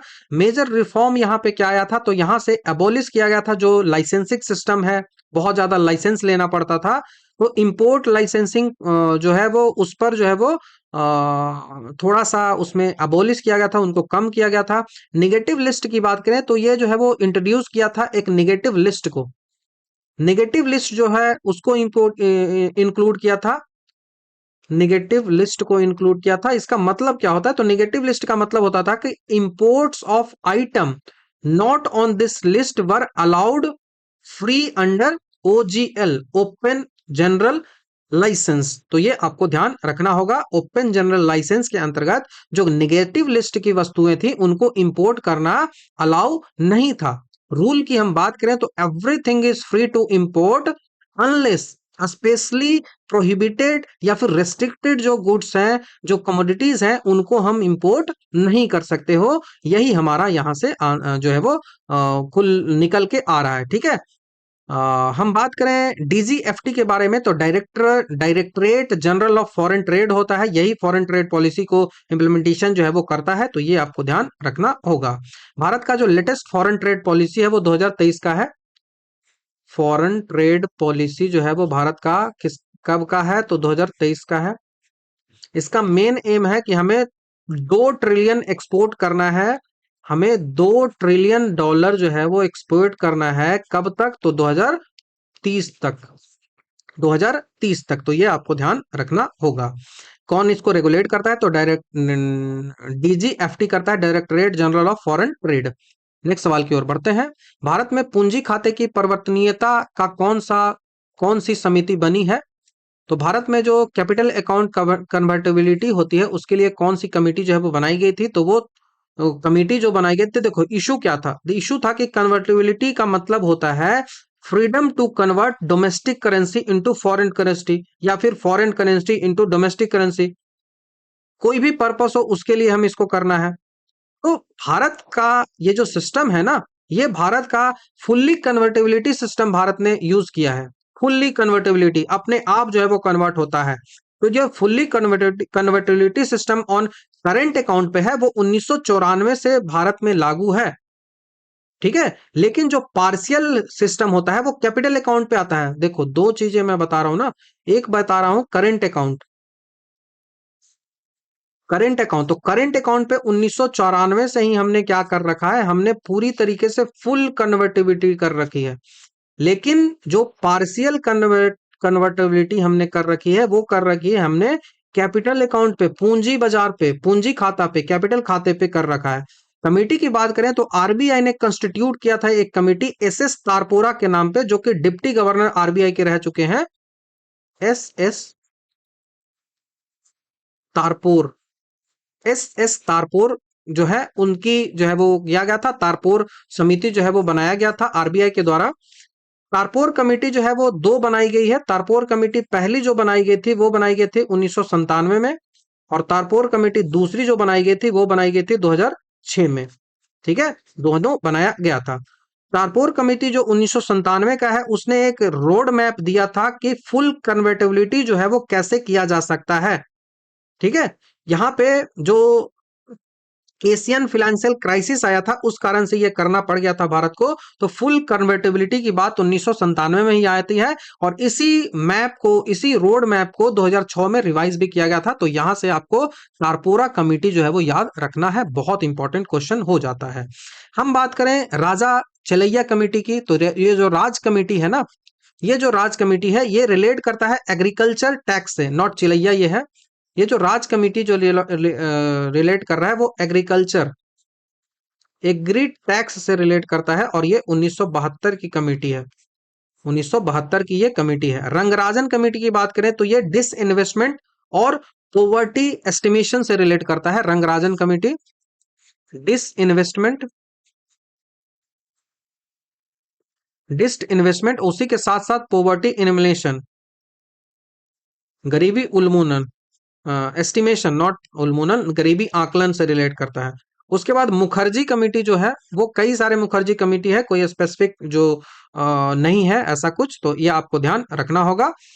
भारत में एलआरएस सिस्टम जो चलता है, लिबरलाइज रिमिट स्कीम जो चलती है, वो अलाउ करता है किसी इंडिविजुअल को रिमिट करना $2.5 लाख, 2,500 नॉट 2.5 लाख, 250,000 पर फिनेंशियल ईयर, ये जो है वो अलाउ करता है। तो ये आपको ध्यान रखना होगा। ठीक है, तो नेक्स्ट क्वेश्चन की ओर हम बढ़ते हैं। सवाल पूछा जा रहा है कि भारत में विदेशी प्रत्यक्ष निवेश से होने वाला जो प्रवाह होता है उसको शामिल किया जाता है। तो भारत में जो भी फॉरेन डायरेक्ट इन्वेस्टमेंट होता है वो दो टाइप से होता है, एक एफडीआई होता है और दूसरा एफपीआई होता है। आपको मैंने इस बारे में अभी बताया है पिछले ही क्वेश्चन में। तो हमसे पूछा रहा है कि भारत में जो विदेशी एफडीआई जो आता है उसके प्रवाह में क्या क्या चीजें हमको शामिल करनी है, कौन कौन सी जो चीजें हैं वो इंक्लूडेड होती हैं उसमें। ठीक है, तो देखो, बैलेंस ऑफ पेमेंट की मैंने बात की। बैलेंस ऑफ पेमेंट की मैंने दो तरीके से बात की। ये जो है वो इसके मेन दो स्ट्रक्चर की मैंने बात की। एक मैंने बात की करेंट अकाउंट की, करेंट अकाउंट की, चालू खाते की, और दूसरी मैंने बात की कैपिटल अकाउंट की, कैपिटल अकाउंट की। जो मैंने कहा कि ये चालू खाता हो गया और ये जो कैपिटल अकाउंट है। ठीक है, तो ये दो चीजें मैंने बात की। जो करेंट अकाउंट होता है वो शॉर्ट टर्म के ट्रांजेक्शन जो भी होते हैं, जितने भी ट्रांजेक्शन होते हैं, जैसे कि trades of good, import export, services, unilateral transfers, ये सारे इसमें इंक्लूडेड होते हैं। और जो कैपिटल अकाउंट्स होते हैं ना, वो डील करता है ट्रांजेक्शन का जो कि डिफरेंट होता है एसेट्स और अल्टार करता है जो एसेट्स एंड लायबिलिटी को ऑफ अ कंट्री, जैसे कि इन्वेस्टमेंट, लोन, ये सब को कैपिटल अकाउंट देखता है। तो एफडीआई जो होता है वो एक कैपिटल अकाउंट कैसे है? तो एफडीआई जो होता है वो क्रिएट करता है एक लॉन्ग टर्म एसेट्स को। एफडीआई हमेशा भारत में एक एसेट्स को क्रिएट करेगा, वो भी लॉन्ग टर्म का एसेट जो है वो क्रिएट करता है for the foreigners and a liberty, या फिर एक ऑब्लिगेशन होता है इंडिया को लिए। और ये है जो है ना, it is not a trade off goods. ये गुड्स का एक ट्रेड नहीं होता है। आपने लोन दे रखा है, आपने कुछ प्रोजेक्ट बना रखे हैं, तो उससे क्या हो रहा है, एक एसेट हमारे यहाँ क्रिएट हो रहा है ना। आप जो है वो इस चीज को बना रहे हो, देखते हो ना कि इस कंपनी के हेल्प से ये चीजें बनाई जा रही हैं, तो वो यही होता है। यही सबसे बड़ा रीजन है कि इसको कैपिटल अकाउंट है, उसमें फॉरेक्स को रखा जाता है। एफडीआई है, उसको कैपिटल अकाउंट में रखा जाता है। क्रेडिट आइटम की बात करें तो क्रेडिट प्लस हो रहा है, इसका मत क्रेडिट मतलब सीधा सा प्लस रखो कि मनी जो है वो फ्लो होता है इनटू द कंट्री, उसको क्रेडिट बोलते हैं।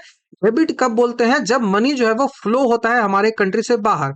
सिंस एफडीआई जो है वो ब्रिंग करता है फॉरेन एक्स को अंदर ला रहा है, इसका सीधा सा मतलब है कि वो क्रेडिट साइड में आता है, वो क्रेडिट साइड में आता है।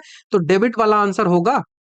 तो डेबिट वाला कभी आंसर होगा? देखो नहीं होगा, ये वाला नहीं होगा। आपके पास दो ऑप्शन बच रहे हैं, क्रेडिट आइटम और कैपिटल आइटम, क्रेडिट आइटम और करंट अकाउंट। तो करंट अकाउंट मैंने कहा कि नहीं, ये तो पूंजी खाता जाएगा। कैसे जाएगा? तो मैंने एक्सप्लेन आपको अभी कर दिया कि एफडीआई जो है वो कैपिटल अकाउंट में ही क्यों आता है, क्योंकि ये एसेट क्रिएट करता है। ठीक है, करंट अकाउंट होता है वो इंक्लूड करता है एक्सपोर्ट, रेमिटेंस जो होता है। रेमिटेंस मतलब जो बाहर भारत के आदमी जब अमेरिका में जाते हैं तो वहां से कमा के जो पैसे भारत को भेजते हैं ना, अपने परिवार को जो भेजते हैं, वो रेमिटेंस कहलाता है। करंट अकाउंट डेबिट की बात करें तो ये इंक्लूड करता है इंपोर्ट्स को, गिफ्ट जो सेंड किया जाता है ब्रॉडर, हम भी तो भारत से अपने परिवार के लिए गिफ्ट देते हैं ना, तो वो कहलाएगा। उसी के साथ साथ कैपिटल अकाउंट डेबिट क्या कहलाएगा? तो ये इंक्लूड करता है इंडियन इन्वेस्टमेंट को, जो दूसरे देश में हो रही है, अब्रॉड में जो हो रही है, तो ये आपको ध्यान रखना होगा। एफडीआई जो है वो हर जगह लिमिटेड की गई है, कुछ जगह तो एफडीआई एफडीआई अलाउ भी नहीं है। जैसे अभी एफडीआई जो है ना करंट में बात करें तो 100% जो एफडीआई है वो स्पेस सेक्टर में आया है, अप्रूव किया गया है। 74% जो एफडीआई है वो इंश्योरेंस में लाया गया है। ठीक है। उसके बाद एफपीआई जो होता है वो भी कैपिटल अकाउंट का ही पार्ट है, क्रेडिट का ही पार्ट है, लेकिन ये शॉर्ट टर्म का होता है और ये वोलेटाइल होता है। ये हॉट मनी की कैटेगरी में आता है। जैसे ही इसको लगेगा कि प्रॉफिट हमको नहीं हो रहा है ना, वो भाग जाएगा, जैसे शेयर मार्केट में इन्वेस्ट कर देगा। ठीक है। तो ये आपको ध्यान रखना होगा। नेक्स्ट सवाल की ओर बढ़ते हैं। किसी देश के भुगतान संतुलन में क्या शामिल है, बैलेंस ऑफ पेमेंट में क्या इंक्लूड है, ये सवाल आपसे पूछा जा रहा है। तो बैलेंस ऑफ पेमेंट मैंने सब कुछ आपको काफी डिटेल से बता रखा है। तो देखो क्या इंक्लूड है। बैलेंस ऑफ पेमेंट में trades of goods and services include है और capital receipt and payment include है। दोनों तो इंक्लूड है ही। तो ऑप्शन नंबर ए और बी दोनों हो जाएगा। तो ऑप्शन नंबर डी हमारा आंसर हो जाएगा। सब कुछ मैंने आपको काफी डिटेल से एक्सप्लेन कर चुका हूं। बैलेंस ऑफ पेमेंट में सरप्लस कब होता है, तो जब टोटल रिसिप्ट जो है वो टोटल पेमेंट से ज्यादा हो जाए। बैलेंस ऑफ पेमेंट में डेफिसिट कब होता है, जब टोटल पेमेंट जो है वो ज्यादा हो जाए टोटल रिसिप्ट से, टोटल रिसिप्ट से। तो ये आपको ध्यान रखना होगा। नेक्स्ट क्वेश्चन की ओर हम बढ़ते हैं। ठीक है। नेक्स्ट सवाल हमसे पूछा है कि भारत के भुगतान संतुलन के चालू खाते में रुपए की पूर्ण परिवर्तनशीलता जो है वो कब से लागू की गई। करंट अकाउंट में जो बैलेंस ऑफ पेमेंट में ये जो फुल कन्वर्टेबिलिटी जो है वो कब से लागू की गई, तो तारपोरा कमेटी मैंने बताया था ना, तो तारपोरा कमेटी से ही लागू किया गया। कब से लागू किया गया, तो 1994 से। 19 अगस्त 1994। ऑप्शन नंबर सी हमारा यहां से आंसर बनेगा। ठीक है। करंट अकाउंट की जो फुल कन्वर्टेबिलिटी है वो यहीं से स्टार्ट हुआ है। यदि हम पूरे इसकी टाइमलाइन की बात करें तो सबसे पहले 92 में एक लॉ आया, ड्यूअल एक्सचेंज रेट इंट्रोड्यूस किया गया, LERMS, ड्यूअल एक्सचेंज रेट जो है वो इंट्रोड्यूस किया गया 92 में। 93 में यूनिफाइड एक्सचेंज रेट जो है वो मार्केट डिटरमाइन किया गया फॉर ट्रेड के लिए। यूनिफाइड एक्सचेंज रेट जो है वो लाया गया, मार्केट के द्वारा डिटरमाइन होता था। लेकिन फुल यदि कन्वर्टेबिलिटी की बात करेंगे तो वो 94 में हुआ। ये all India accepted article 8, article 8 जो होता है उसको इंडिया ने एक्सेप्ट किया था। आईएमएफ का, आईएमएफ का इंटरनेशनल मॉनेटरी फंड है, उसका एक्सेप्ट किया था। और उसके बाद जो है वो रूपी को फुल्ली कन्वर्टेबल बनाया था। तो इस कारण से करंट अकाउंट पे, इस कारण से ना कई सारा इसका जो है वो बहुत ज्यादा क्रिटिसिज्म भी हुआ था। और अभी आप देखो कि डॉलर कहाँ पहुंच चुका है। तो कैपिटल अकाउंट कन्वर्टेबिलिटी को हमने देखा। ठीक है। तो एस तारपोरा कमेटी इससे रिलेट करती थी। फुल्ली कन्वर्टेबिलिटी की बात करें तो वो 94 में है। बाकी मैंने डिटेल आपको बता रखा है। निम्नलिखित में से कौन सी मुद्राएं जो है वो स्पेशल ड्राइंग राइट है, स्पेशल ड्राइंग राइट है। एसडीआर क्या क्या है, एकदम फैक्चुअल सवाल है। एसडीआर क्या क्या होता है, तो एसडीआर को हमेशा पेपर गोल्ड के रूप में जाना जाता है, पेपर गोल्ड के रूप में एसडीआर को जाना जाता है, पेपर गोल्ड के रूप में। ये एक सप्लीमेंट्री फॉरेन एक्सचेंज जो है वो रिजर्व होता है एसेट के रूप में, जो कि मेंटेन किया जाता है आईएमएफ के द्वारा। इंटरनेशनल मॉनेटरी फंड इसको मेंटेन करती है। और ये है क्या, तो ये एक सप्लीमेंट्री फॉरेन एक्सचेंज जो है, सप्लीमेंट्री वैकल्पिक फॉरेन एक्सचेंज है।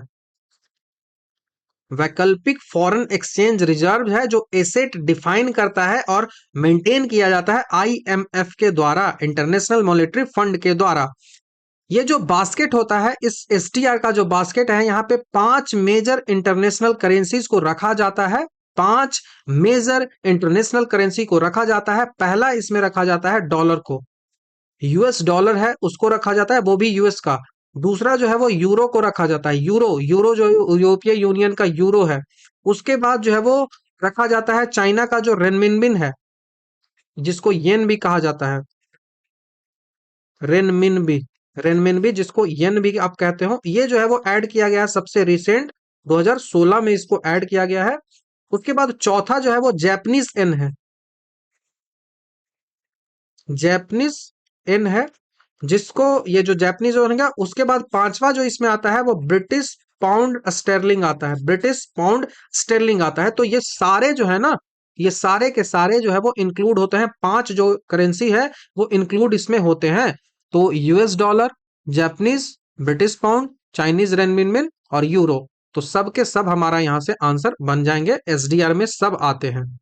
तो आईएमएफ है, इस बास्केट को हमेशा रिव्यू करते रहता है 5 ईयर के अंतराल पे।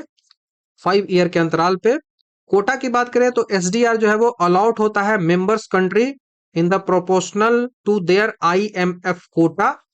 एसडीआर जो है वो एक करेंसी की तरह खुद में नहीं काम करता, लेकिन ये क्लेम क्लेम करता है freely usable currency of IMF member.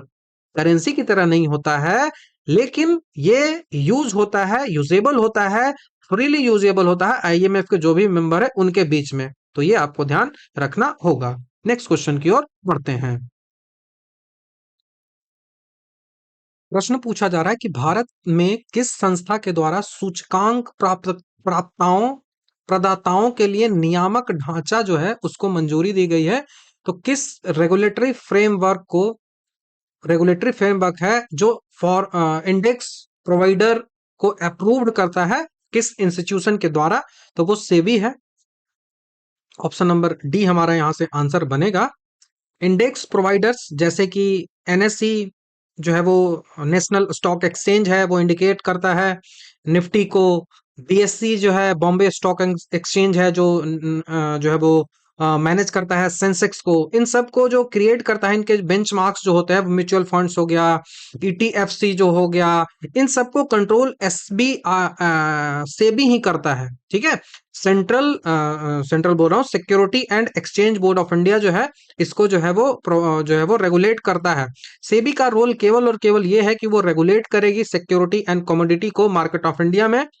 ठीक है, यही बस इसका मेन काम होता है। सेबी को स्टैब्लिश किया गया था 89 में, लेकिन इसको यदि हम सेबी एक्ट की बात करें और इसको जो है वो फाइनलाइज करने की बात करें, एक स्टेटस देने की बात करें, तो वो 1992 में किया गया था।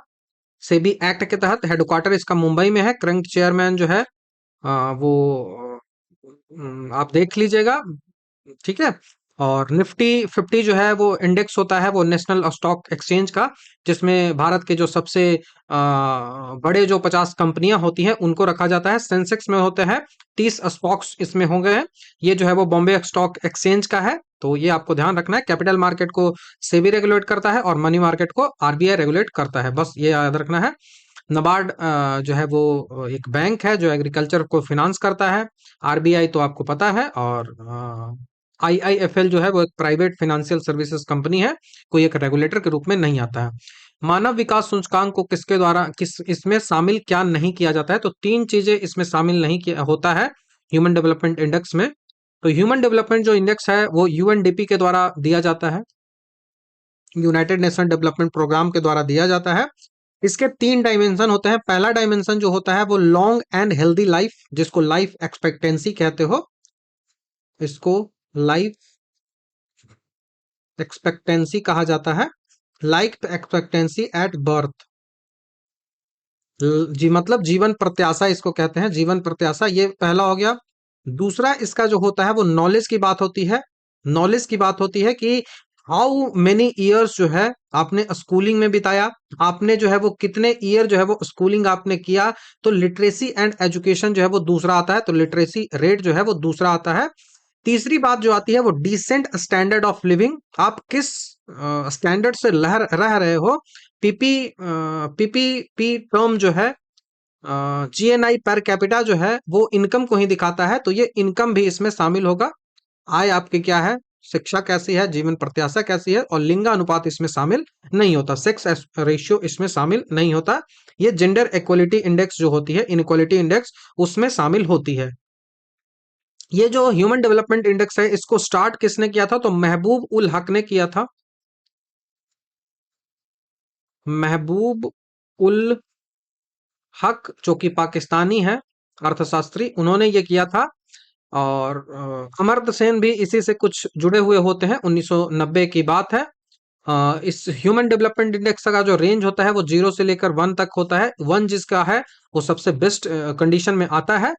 ठीक है, तो ये आपको ध्यान रखना है। एसडीआई के component health, education and income publish करता है यूएनडीपी। बस इतना आपको ध्यान रखना है। ग्लोबल जेंडर गैप रिपोर्ट जो है वो किसके द्वारा रिलीज किया जाता है? तो वर्ल्ड इकोनॉमिक फोरम के द्वारा ये रिलीज किया जाता है। World economic forum, option number ए हमारा यहाँ से आंसर बनेगा, वर्ल्ड इकोनॉमिक फोरम। ये जो ग्लोबल जेंडर गैप रिपोर्ट होती है वो पब्लिश किया जाता है वर्ल्ड इकोनॉमिक फोरम के द्वारा। इसके 4 डायमेंशन होते हैं। इसके 4 डायमेंशन होता है। पहला, इकोनॉमिक पार्टिसिपेशन एंड अपॉर्चुनिटी, कि वुमेन्स जो है उनको इकोनॉमिक पार्टिसिपेशन कैसा मिल रहा है, दोनों जेंडर को। Economic participation, participation and opportunity, opportunity की इकोनॉमिक पार्टिसिपेशन एंड अपॉर्चुनिटी क्या मिल रही है आपको? एक पुरुष को जो मिल रही है वो एक महिला को मिल रही है या फिर नहीं मिल रही है? आर्थिक जो भागीदारी है और आर्थिक में जो आपकी अपॉर्चुनिटी है वो क्या मिल रही है? उसके बाद एजुकेशनल अटेनमेंट क्या मिल रहा है? एजुकेशनल अटेनमेंट जो है वो क्या मिल रहा है, दूसरा हो गया। तीसरा इसका होता है हेल्थ एंड सर्विसेज का क्या हाल है? Health and survival, not services, health and survival का क्या हाल है? उसके बाद चौथा है कि पॉलिटिकल एम्पावरमेंट कितना हो चुका है? पॉलिटिकल एम्पावरमेंट कितना है, राजनीति में कितनी महिलाओं की भागीदारी है, तो ये आपको दिखाता है। ठीक है। इंडिया जो टिपिकली इन सब में हमेशा लो रैंक पे आता है, खास करके इकोनॉमिक पार्टिसिपेशन में, लेकिन अभी की बात करें तो पॉलिटिकल एम्पावरमेंट में इंडिया काफी तेज, काफी आगे निकल चुका है। ठीक है, तो ये आपको ध्यान रखना होगा। यदि हम हेडक्वार्टर की बात करें कि जो वर्ल्ड इकोनॉमिक फोरम है उसका हेडक्वार्टर कहाँ है, तो वर्ल्ड इकोनॉमिक फोरम का हेडक्वार्टर जो है वो कोलोंगे में है। कहाँ है कोलोंगे? तो जेनेवा में है। जेनेवा कहाँ है? तो स्विट्जरलैंड में है। डावोस मीटिंग इसकी एनुअल मीटिंग होती है। ठीक है। ये जो ग्लोबल कंपिटिटिव इंडेक्स भी डालती है ये वर्ल्ड इकोनॉमिक फोरम के ही द्वारा। ग्लोबल जेंडर गैप इंडेक्स तो देती ही है ये, उसके साथ ही साथ जेंडर गैप इंडेक्स के साथ ही साथ ये और इंडेक्स देती है, वो कहलाती है ग्लोबल कंपिटिटिवनेस रिपोर्ट। उसके बाद ये जो देती है वो एनर्जी ट्रांजिशन इंडेक्स। ये तीनों इसके द्वारा ही दिया जाता है, तो ये आपको ध्यान रखना है। ट्रांसपेरेंसी इंटरनेशनल जो है, ट्रांसपेरेंसी इंटरनेशनल है, इसके द्वारा करप्शन प्रेसिपिटेशन इंडेक्स जो है वो दिया जाता है। Corruption perception index, not participation, corruption perception index, जो भ्रष्टाचार का सूचकांक होता है वो दिया जाता है इसके द्वारा। यूएनईपी जो है वो इन्वायरमेंटल रिपोर्ट जितने भी होते हैं, इमिशन गैस रिपोर्ट होता है, वो यूएनईपी के द्वारा ही दिया जाता है। वर्ल्ड बैंक जो है वो रिलीज करती है वर्ल्ड डेवलपमेंट रिपोर्ट। उसके बाद लॉजिस्टिक परफॉर्मेंस इंडेक्स है, वो इसी के द्वारा रिलीज किया जाता है। नेक्स्ट सवाल की ओर बढ़ते हैं। ग्लोबल हंगर इंडेक्स जो है वो किसके द्वारा रिलीज किया जाता है? ग्लोबल हंगर इंडेक्स, तो ग्लोबल हंगर इंडेक्स जो रिलीज किया जाता है वो international food policy and research institute के द्वारा जो है वो आता है। तो IFPRI, international food policy research and institute के द्वारा इसको रिलीज किया जाता है। तो ऑप्शन नंबर बी हमारा आंसर होगा। ग्लोबल हंगर इंडेक्स जो है वो इसी के द्वारा पब्लिश किया जाता था, तो आपको ये ध्यान रखना है। लेकिन 2018 से हम बात करें तो 2018 के बाद इसमें चेंजेस आए हैं। 2018 के बाद चेंजेस क्या आए हैं कि इसको एक आयरिश एनजीओ है जिसको बोलते हैं concern world wide, concern world wide, कहाँ की है? तो आयरिश है, आयरलैंड की है, आयरिश एनजीओ है वो। और उसके साथ ही साथ एक और संस्था है, wealth hunger life, wealth hunger life, जो कि एक जर्मनी का एनजीओ है, एक जर्मन एनजीओ है। इन दोनों को, दोनों मिलकर अब ये रिपोर्ट जो है वो देती है global hunger index. Concern world wide and wealth and hunger NGO है वो देती है। ठीक है, तो ये आपको ध्यान रखना होगा।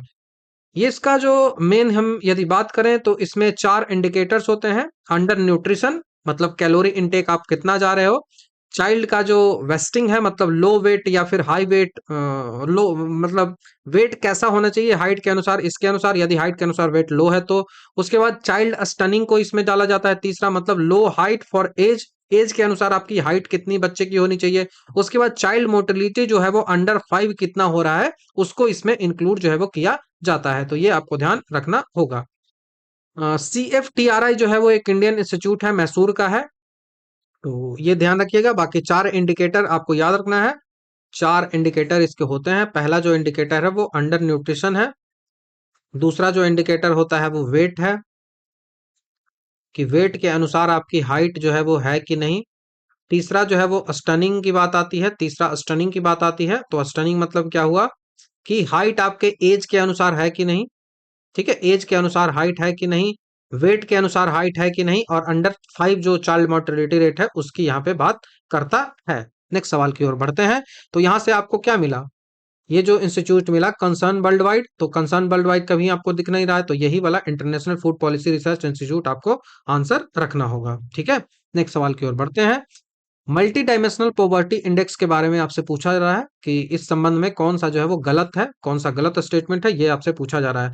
तो मल्टी डायमेंशनल जो इंडेक्स होता है, ये जो इंडेक्स होता है इसके 3 डायमेंशन होता है, हेल्थ, एजुकेशन और स्टैंडर्ड ऑफ लिविंग। जिसको जो स्टैंडर्ड ऑफ लिविंग आपका क्या किस तरीके से आप रहते हो, ये 3 चीजें होती है। वेटेज जो होता है वो ईच डायमेंशन का इक्वल टू 1/3 होता है, सबका वेटेड एक एकदम सेम सेम होता है। तो हम सही की सबसे पहले बात करें तो ये जो इंडेक्स है इसके 3 डायमेंशन है, हेल्थ, एजुकेशन या स्टैंडर्ड ऑफ लिविंग, जीवन प्रत्याशा, तो ये तो सही है। सूचकांक के प्रत्येक आयाम को सामान्य भार दिया गया है, तो ये भी सही है, इक्वल दिया गया है, 1/3 1/3 1/3 सबको मिलता है। ठीक है, तो ये इक्वलिटी दिया गया है यहाँ पे। उसके बाद इसके 10 इंडिकेटर्स होते हैं। इंडेक्स जो है इसमें 10 पैरामीटर्स जो है वो होते हैं। इसके कितने पैरामीटर्स है, तो 10 पैरामीटर्स है, तो ये भी 10 इंडिकेटर भी सही है। जैसे कि ये जो 10 इंडिकेटर्स भी होते हैं ना, इनको भी डिवाइड किया जाता है अलग अलग, जैसे हेल्थ, जैसे एजुकेशन, जैसे लिविंग स्टैंडर्ड, इनको लिए तो हेल्थ के में 2 इंडिकेटर, एजुकेशन में 2 इंडिकेटर, लिविंग स्टैंडर्ड में 6 इंडिकेटर। जैसे हेल्थ में न्यूट्रिशन कैसा है, चाइल्ड मोर्टिलिटी कैसी है, एजुकेशन में बात करें कि कितना साल आप उम्र में रहे हैं, कितना आपका अटेंडेंस रहा है, लिविंग स्टैंडर्ड में बात करें कि cooking fuel, sanitation, water, electricity, floor, assets, इन सब की यहाँ पे बात होती है, तो ये आपको ध्यान रखना होगा।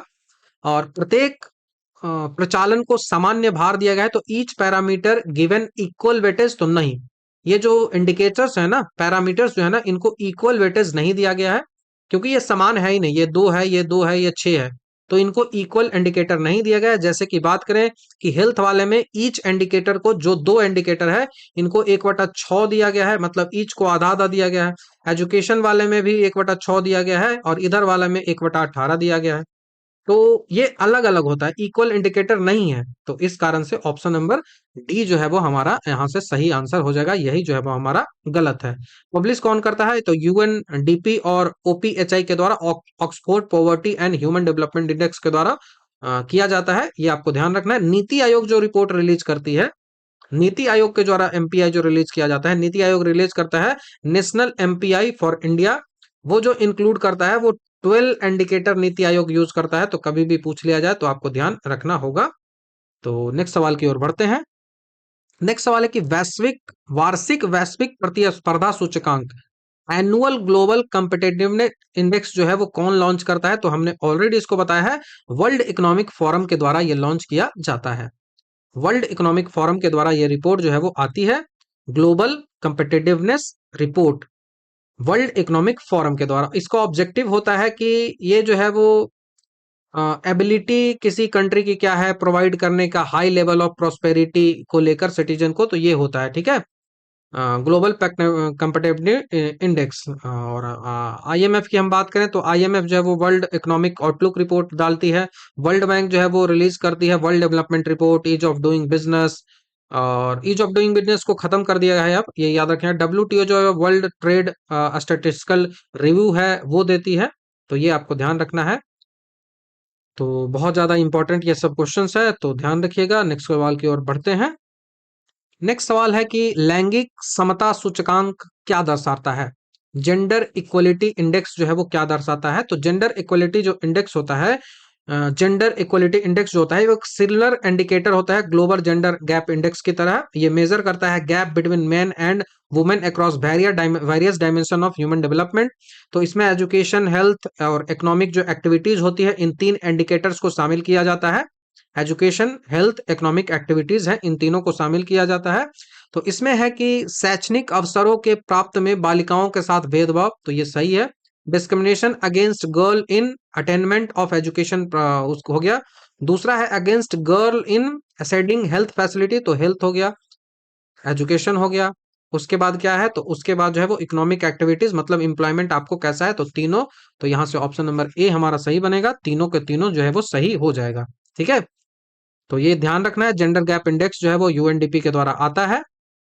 Reproductive health, employment, empowerment and labour market, इनके जो तीन एरियाज जो है वो होते हैं ग्लोबल जेंडर गैप में। ये ग्लोबल जेंडर गैप नहीं है, ये जेंडर इक्वलिटी इंडेक्स है। ठीक है, तो ग्लोबल जेंडर गैप रिपोर्ट जो है वो वर्ल्ड इकोनॉमिक फोरम के द्वारा दिया जाता है। बेटी बचाओ बेटी पढ़ाओ अभियान भारत सरकार के द्वारा 2025 में ये लाया गया था सेक्स रेशियो को मैनेज करने के लिए। तो ये आपको ध्यान रखना होगा। नेक्स्ट सवाल है कि मिशन इंद्रधनुष किससे संबंधित है, तो ये टीकाकरण से संबंधित है, चाइल्ड वैक्सीनेशन, और उसके साथ ही साथ मदर का भी इसमें वैक्सीनेशन जो है वो कुछ कुछ किया जाता है। ये जो मिशन है वो लॉन्च किया गया है ministry of health and family welfare care द्वारा 2014 में। ये डेट भी पूछी जाएगी, 2014 में इसको लॉन्च किया गया था।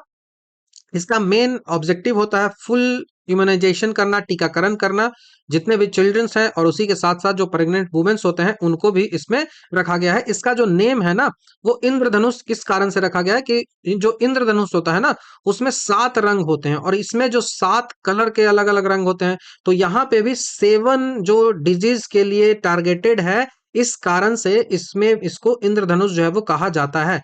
जैसे कि आप डिप्थीरिया को ले लो, ठीक है, डिप्थीरिया को ले लो पहला। दूसरा इसमें वुपिंग कफ आती है, वुपिंग कफ आती है। तीसरा जो है वो इनमें टेटनस आती है, टेटनस। चौथा जो आती है वो पोलियो आती है। पांचवा जो आती है वो ट्यूबरकुलोसिस आती है, टीबी आती है। छठा जो आती है वो मिजल्स आता है, मिजल्स आता है। सातवां जो आती है वो हर्पीज हेपेटाइटिस आती है, हेपेटाइटिस। ये आपको ध्यान रखना है। तो ये 7 कलर इसी का होता है। और अभी जो है वो इंद्रधनुष 2 भी लॉन्च कर दिया गया है, जो कि इसको अम्ब्रेला स्कीम के तहत लॉन्च किया गया है। तो ये आपको ध्यान रखना होगा, इसका मेन कवर इम्यूनाइजेशन से रिलेटेड है। तो अभी इंटेंसिफाई मिशन इंद्रधनुष जो है वो लॉन्च किया गया है, तो इसको इंद्रधनुष 2 भी कहा जाता है। इंटेंसिफाई मिशन इंद्रधनुष इसको कहा जाता है, जिसमें हर एरिया को लेकर जो है वो लाया गया है। ठीक है, तो याद आपको ये रखना है। बाकी चाइल्ड सेफ्टी, ई कॉमर्स, ये सब इन सब से रिलेटेड नहीं है, तो ये ध्यान आपको रखना होगा। नेक्स्ट सवाल की ओर बढ़ते हैं। मनरेगा कब लागू किया गया? ठीक है, इम्प्लीमेंट की बात हो रही है, तो 6 में या 5 में, कंफ्यूजन तो होगा। तो एक्ट था ना ये, लागू तो यहाँ हुआ था 2006 में, पहली बार 200 जिले में। लेकिन पूरी तरीके से लागू पूछा जाए तो 2008 में हुआ था। नाम चेंज पूछा जाए तो 2009 में हुआ था। अभी जो बिल आया है वो कब आया है, तो 2025 में आया है। जी राम जी करके आया है ना, विकसित भारत, जी राम जी, ये बिल आया है, इसमें 125 दिन की बात आती है। तो सब कुछ मैंने आपको एक्सप्लेन कर रखा है ऑलरेडी, तो फिर से जो है वो इसमें आपको मतलब कि बात नहीं करनी है। बाकी कभी पूछा जाए कि राइट टू वर्क के बारे में कहाँ कहाँ कहा गया है, तो डीपीएसपी का आर्टिकल नंबर 41 में इस बारे में बात कही गई है। नेक्स्ट सवाल की ओर बढ़ते हैं। भारत के राष्ट्रीय प्रतिदर्शन सर्वेक्षण संगठन का उत्तरदायी क्या है, तो national sample survey organisation of India का रिस्पॉन्सिबिलिटी जो है वो क्या है, एनएसएसओ का रिस्पॉन्सिबिलिटी क्या है, तो एनएसएसओ जो है वो नेशनल सैंपल सर्वे ऑफिस जो है वो रिस्पॉन्सिबल होता है कंडक्टिंग करना a large scale sample survey on socio economic object को। तो ये आपको ध्यान रखना है कि ये कंडक्ट करता है large scale survey at all India level in various fields. तो ऑप्शन नंबर बी यहां से आंसर बनेगा, जैसे hold hold house hold consumer expenditure, employment and unemployment, housing condition, sanitation, ये सब को लेकर आपको ध्यान रखना होगा। तो यही कारण है कि बी जो है वो हमारा यहाँ से ऑप्शन बन रहा है। ठीक है, बी ऑप्शन बन रहा है। सेंसस की बात करें तो ये कंडक्ट किया जाता है office of the registrar general and sensor commissioner के द्वारा, जो कि मिनिस्ट्री ऑफ होम अफेयर के अंतर्गत आता है। लाइव स्टॉक सेंसस जो है वो कंडक्ट किया जाता है ministry of fishery, animal husbandry and dairy के अंतर्गत। ट्रेड डाटा जो है वो कलेक्ट किया जाता है डीजीसीआई एंड इसके द्वारा directorate general of commercial intelligence and statistics के द्वारा। मेजर अपडेट की 2019 में बात करें तो गवर्नमेंट जो है वो सीएसओ और एनएसएसओ को मर्ज करके, देखो सीएसओ और एनएसएसओ दोनों को मर्ज करके एक सिंगल संस्था बना दी है, वो एनएसओ है, नेशनल स्टैटिस्टिकल ऑफिस। ठीक है, और ये किसके अंदर काम करता है तो मोस्पी के अंदर काम करता है, मोस्पी के अंतर्गत ये काम करता है। तो ये आपको ध्यान रखना है, इसके द्वारा ही पीरियोडिक लेवल फोर्स सर्वे जो है वो आता है, एनएसओ के द्वारा ही रिलीज किया जाता है। नेक्स्ट सवाल की बात करते हैं। जो सर्व शिक्षा अभियान है उसके बारे में आपसे सवाल पूछा जा रहा है कि सर्व शिक्षा अभियान में क्या किया गया। तो हमारा फंडामेंटल राइट क्या है, हमारा फंडामेंटल राइट है कि 6 से 14 वर्ष की आयु के सभी बच्चों को प्रारंभिक शिक्षा देनी चाहिए। तो यही इसका मेन जो टारगेट था, और वो भी फ्री एजुकेशन की यहाँ पे बात आती है। तो जो सर्व शिक्षा अभियान है ये लॉन्च किया गया था 2001 में, जब अटल बिहारी वाजपेयी गवर्नमेंट थी, उस समय ये लॉन्च किया गया था। इसका मैंडेट था अचीव करना एक यूनिवर्सलाइजेशन ऑफ एलिमेंट्री एजुकेशन। ठीक है, एक टाइम बाउंडेड मैनर में इसका टारगेट रखा गया था कि जितने भी चिल्ड्रन हैं 6 से 14 वर्ष के, उनको हम एजुकेशन जो है वो फ्री में अवेलेबल करवाएंगे। और यहीं के बाद जो 86वां संविधान संशोधन करके 2002 में 86वां कॉन्स्टिट्यूशन अमेंडमेंट 2002 में किया गया था, और इसके द्वारा आर्टिकल 21 का 1 में फंडामेंटल राइट में इसको डाल दिया गया था कि चिल्ड्रन को 6 से 14 वर्ष में जो है वो मिलना चाहिए शिक्षा। ठीक है, तो ये आपको ध्यान रखना चाहिए। इसी के तहत पढ़े भारत बढ़े भारत भी प्रोग्राम इसके तहत आया है। समग्र शिक्षा अभियान जो है वो इसी के तहत आया था। और राइट टू एजुकेशन एक्ट की बात करें, पूछा जाता है राइट टू एजुकेशन एक्ट जो है वो, ये एक्ट आया था 2009 में, लेकिन ये जो है वो इफेक्टिव कब से हुआ था तो 2010 से हुआ था। दोनों सवाल एग्जामिनेशन में पूछा गया है। नेक्स्ट सवाल की ओर हम बढ़ते हैं। राष्ट्रीय ग्रामीण स्वास्थ्य मिशन NRHM जो है वो नेशनल रूरल हेल्थ मिशन जो है वो किसके द्वारा लॉन्च किया गया है। तो नेशनल रूरल हेल्थ मिशन जो है वो 2005 में लॉन्च किया है, 2005 में लॉन्च किया गया है। किसके द्वारा किया गया है तो इसको लॉन्च किया गया है, इसका मेन जो काम है, मेन जो ऑब्जेक्टिव है, वो प्रोवाइड करना एक accessible, affordable and quality health care to rural population, specially जो वल्नरेबल ग्रुप्स होते हैं उनको लेकर। ठीक है, तो ये लॉन्च किया गया है। तो ऑप्शन नंबर सी देखो यही है, to provide affordable, reliable and quality health service to rural population. ठीक है, ये फोकस करता है, स्पेशली फोकस किया था शुरुआत में 18 स्टेट्स में, जो कि वीक पब्लिक हेल्थ वहां पे इंडिकेटर थे, इंफ्रास्ट्रक्चर थे, उन सबको फोकस किया था। इसी मिशन ने आशा जो आती है ना, आशा जो सुनते हो ना कि सरकारी हॉस्पिटल में महिला आशा होती है, ये आशा जो है वो यहीं से कंसेप्ट में आया था। आशा का फुल फॉर्म भी आपसे पूछा जाएगा, accredited accredited social health activist, accredited social health activist इसका बोला जाता है, जो कि एक वर्कर होती है जो लिंक करता है between community and the health system को। तो ये आपको ध्यान रखना होगा। ठीक है, तो जो NHM होता है, जिसको NRHM कहा जाता है, नेशनल हेल्थ मिशन के अंडर यही आता है, तो ये ध्यान रखना है। रूरल एरिया के लिए क्या था, NRHM 2005 में आया था। ये किस लिए था तो रूरल का था, रूरल एरिया था उसका था। और वहीं बात करें 2013 में जो है वो अर्बन एरिया के लिए ये चीज आया था, उसको बोलते थे NUHM। जो नेशनल रूरल है ना, तो यहाँ पे नेशनल अर्बन हेल्थ मिशन ये कहलाएगा, 2013 में आया था। और 2005 में जो है वो रूरल के लिए आया था। नेक्स्ट सवाल है, युवा जो प्रधानमंत्री जो कौशल विकास योजना है उसके अंतर्गत ये कौशल विकास कार्यक्रम है, इसका जो प्रारंभ किया गया है, तो युवा का जो है वो मतलब क्या है, यही आपसे पूछा जा रहा है। तो युवा जो है वो एक स्किल डेवलपमेंट प्रोग्राम है अंदर प्रधानमंत्री कौशल विकास योजना। तो ये लॉन्च किसके द्वारा किया गया था तो ये जो है वो आप कह सकते हो कि दिल्ली पुलिस जो है वो युवा इनिशिएटिव को लॉन्च किया था अंडर प्राइम मिनिस्टर कौशल विकास योजना। स्किल ट्रेनिंग के लिए यूज किया गया था 2017 में, तो करंट से रिलेट करता है, तो उतना ज्यादा इसकी डिस्कशन की आवश्यकता भी नहीं है। बाकी स्किल डेवलपमेंट प्रोग्राम को आप जानो कि ministry of skill development programme and entrepreneurship जो है उसने 2015 में जो है वो फ्लैगशिप प्रोग्राम है, स्कीम है, उसको लॉन्च किया गया था। तो ये आपको ध्यान रखना है।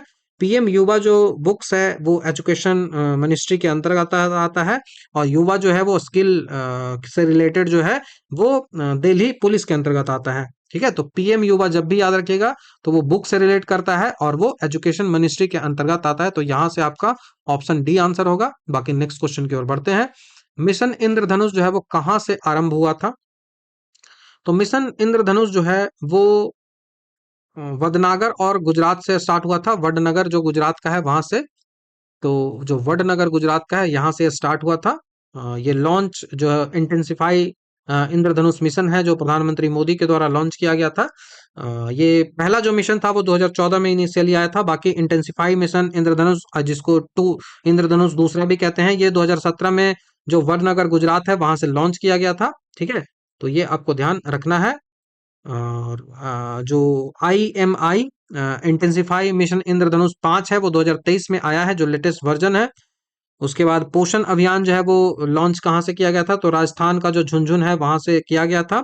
उज्ज्वला योजना जो है वो बलिया से किया गया था, उत्तर प्रदेश का, 2016 में। तो उज्ज्वला योजना 2016 की है, ये भी पूछा जाता है, तो ये आपको ध्यान रखना होगा। नेक्स्ट सवाल की ओर बढ़ते हैं। नेक्स्ट सवाल है योजना से ही रिलेटेड, संगम योजना को लेकर। संगम योजना जो है वो किस लिए है? तो संगम योजना जो है वो जो डिसेबल रूरल एरिया के जो लोग होते हैं, ग्रामीण क्षेत्र के जो विकलांग लोग होते हैं उनके लिए है। तो ग्रामीण क्षेत्र के जो विकलांग है, ऑप्शन नंबर डी यहाँ से आंसर बनेगा। संगम योजना इसी के लिए कब लॉन्च किया गया था? तो 1996 में लॉन्च किया गया था। 15 अगस्त 15 अगस्त 1996 को ये लॉन्च किया गया था। टारगेटेड ग्रुप जो मेन थे वो दिव्यांग लोग भी थे। कहाँ के? तो रूरल एरिया के। ये जो स्कीम था ये ग्रुप ऑफ डिसेबल पर्सन होता है उनको फॉर्म करने के लिए, जिनको संगम कहा जाता था, उनका एक ग्रुप बना देना। और इसका मेन टारगेट था, बेनिफिट क्या हो रहा था? तो एक फिनेंशियल असिस्टेंट देता था, एक अप्रॉक्स जो है वो 15,000 रुपए के आसपास। एक स्टॉमिक इकोनॉमिक एक्टिविटीज आपको स्टार्ट करनी है, सेल्फ एम्प्लॉयमेंट आपको क्रिएट करनी है, इसके लिए ये जो है वो किया गया था। तो ये आपको ध्यान रखना होगा। Right to person and disability act कभी आपसे पूछा जाए कि कब लॉन्च किया गया था? Right to person with disability act जो है वो कब आया था अभी रिसेंट का? तो वो 2016 का है, 2016 का है। तो ये आपको ध्यान रखना होगा। ठीक है, तो संगम योजना 1996 रूरल डिसेबल ग्रुप के लिए। नेक्स्ट सवाल, और आज की इस सेट का हम लास्ट सवाल इसी को रखेंगे। उसके बाद सेट नंबर 6 को मैं कंटिन्यू करूंगा, और वहां पे सेट नंबर शायद 5, हाँ 6 को या 4 को जो भी हो करूंगा। तो सतत विकास लक्ष्य के संदर्भ में आपसे सवाल पूछा जा रहा है कि SDG जो है, सस्टेनेबल डेवलपमेंट गोल है, वो कितने हैं? तो जो सस्टेनेबल डेवलपमेंट गोल है इसके अंतर्गत कितने लक्ष्य रखे गए हैं? तो वो 17 रखे गए हैं। बहुत इंपॉर्टेंट हो जाता है ये सस्टेनेबल डेवलपमेंट गोल। तो ये 17 गोल है जिसको एजेंडा 2030 भी कहते हैं। एजेंडा 2030 भी इसको कहा जाता है, जो कि जो भी कंट्रीज है वहां पे ये किया गया है। यहाँ पे 17 गोल हैं, 17 गोल हैं। और इस 17 गोलों में कितने टारगेट रखे गए हैं? तो 169 टारगेट्स रखे गए हैं। 169 टारगेट्स इसमें रखे गए हैं, और टाइमलाइन 2030 इसका रखा गया है। तो इसमें जो सबसे इंपॉर्टेंट जो यदि गोल है जो पूछा जाता है, तो पहला है कि नो पोवर्टी, गरीबी को उन्मूलन करो, गरीबी उन्मूलन करना है। दूसरा बोलता है कि जीरो हंगर, भुखमरी को खत्म करो, जीरो हंगर, जीरो हंगर पूछा जाता है। तीसरा तीसरा तो उतना नहीं, पांचवा आपसे पूछा जाएगा जेंडर, जेंडर इक्वलिटी की बात करती है, सबसे ज्यादा इंपॉर्टेंट यही है, पांचवा ही पूछा जाता है। उसके बाद 13वां जो बात करता है वो क्लाइमेट एक्शन को लेकर बात करता है। ठीक है, नोडल बॉडी की भारत में बात करें तो नीति आयोग जो है वो करती है, SDG को रिलीज करती है। और तो ये आपको ध्यान रखना होगा। मिलेनियम डेवलपमेंट गोल था ना, पहले 8 गोल उसमें थे जो 2000 से लेकर 2015 तक चला था। मिलेनियम डेवलपमेंट गोल मैंने ऑलरेडी इसमें बताया भी है, ये कब से कब तक चला था? तो 2000 से लेकर 2015 तक ये चला था और इसमें कितने गोल थे? 8 गोल्स थे। अभी तो हमने जो एजेंडा 2030 है उसको हम लेके चलते हैं, तो ये आपको ध्यान रखना होगा, ठीक है? यहाँ से एक शब्द आपको सस्टेनेबल डेवलपमेंट दिख रहा होगा, इसका मतलब क्या हुआ? ये आखिर कैसे आया? तो सस्टेनेबल डेवलपमेंट का सीधा सा मतलब रखो कि वर्तमान जो जरूरतें हैं उसको ऐसे पूरा करो कि जो आने वाले फ्यूचर जनरेशन है ना उसके लिए भी वो चीजें बची हुई रह जाए। तो ये इसका डेफिनेशन जो आया वो किस डेफिनेशन से आया, कहाँ से आया? तो ये डेफिनेशन जो आया ब्रंटलैंड रिपोर्ट से आया। ब्रंट लैंड रिपोर्ट है उससे आया, याद रखिएगा। 1987 में ये ब्रंट लैंड रिपोर्ट आया था, उससे आया था। इसको बोलते हैं आवर कॉमन फ्यूचर, जो है उससे आया। इसके 3 पिलर थे, economic growth, social inclusion, environmental protection, ठीक है? तो ब्रंट लैंड रिपोर्ट 1987 से ये आया था। Brundtland report 1987 our common future नाम से इस रिपोर्ट को पेश किया गया था। और जो सस्टेनेबल डेवलपमेंट वर्ड है वो पहली बार यहीं पे यूज किया गया था, ठीक है? यूएन के द्वारा ये जो 17 गोल है वो निर्धारित किए गए हैं। इसका मेन उद्देश्य है कि गरीबी को खत्म करना और प्लेनेट को रक्षित करना, शांति, समृद्धि, इन सबको सुनिश्चित करना। सितंबर 2015 में ये अपनाया गया था, लेकिन लागू करने की बात बोले तो 2016 से ये लागू किया गया है।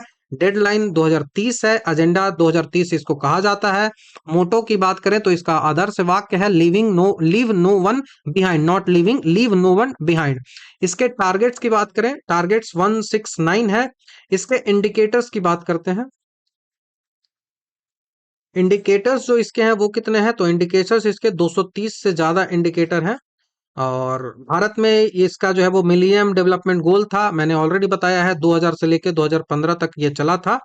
और इसमें केवल 8 गोल थे, भारत नहीं पूरे विश्व के लिए ये चलता है।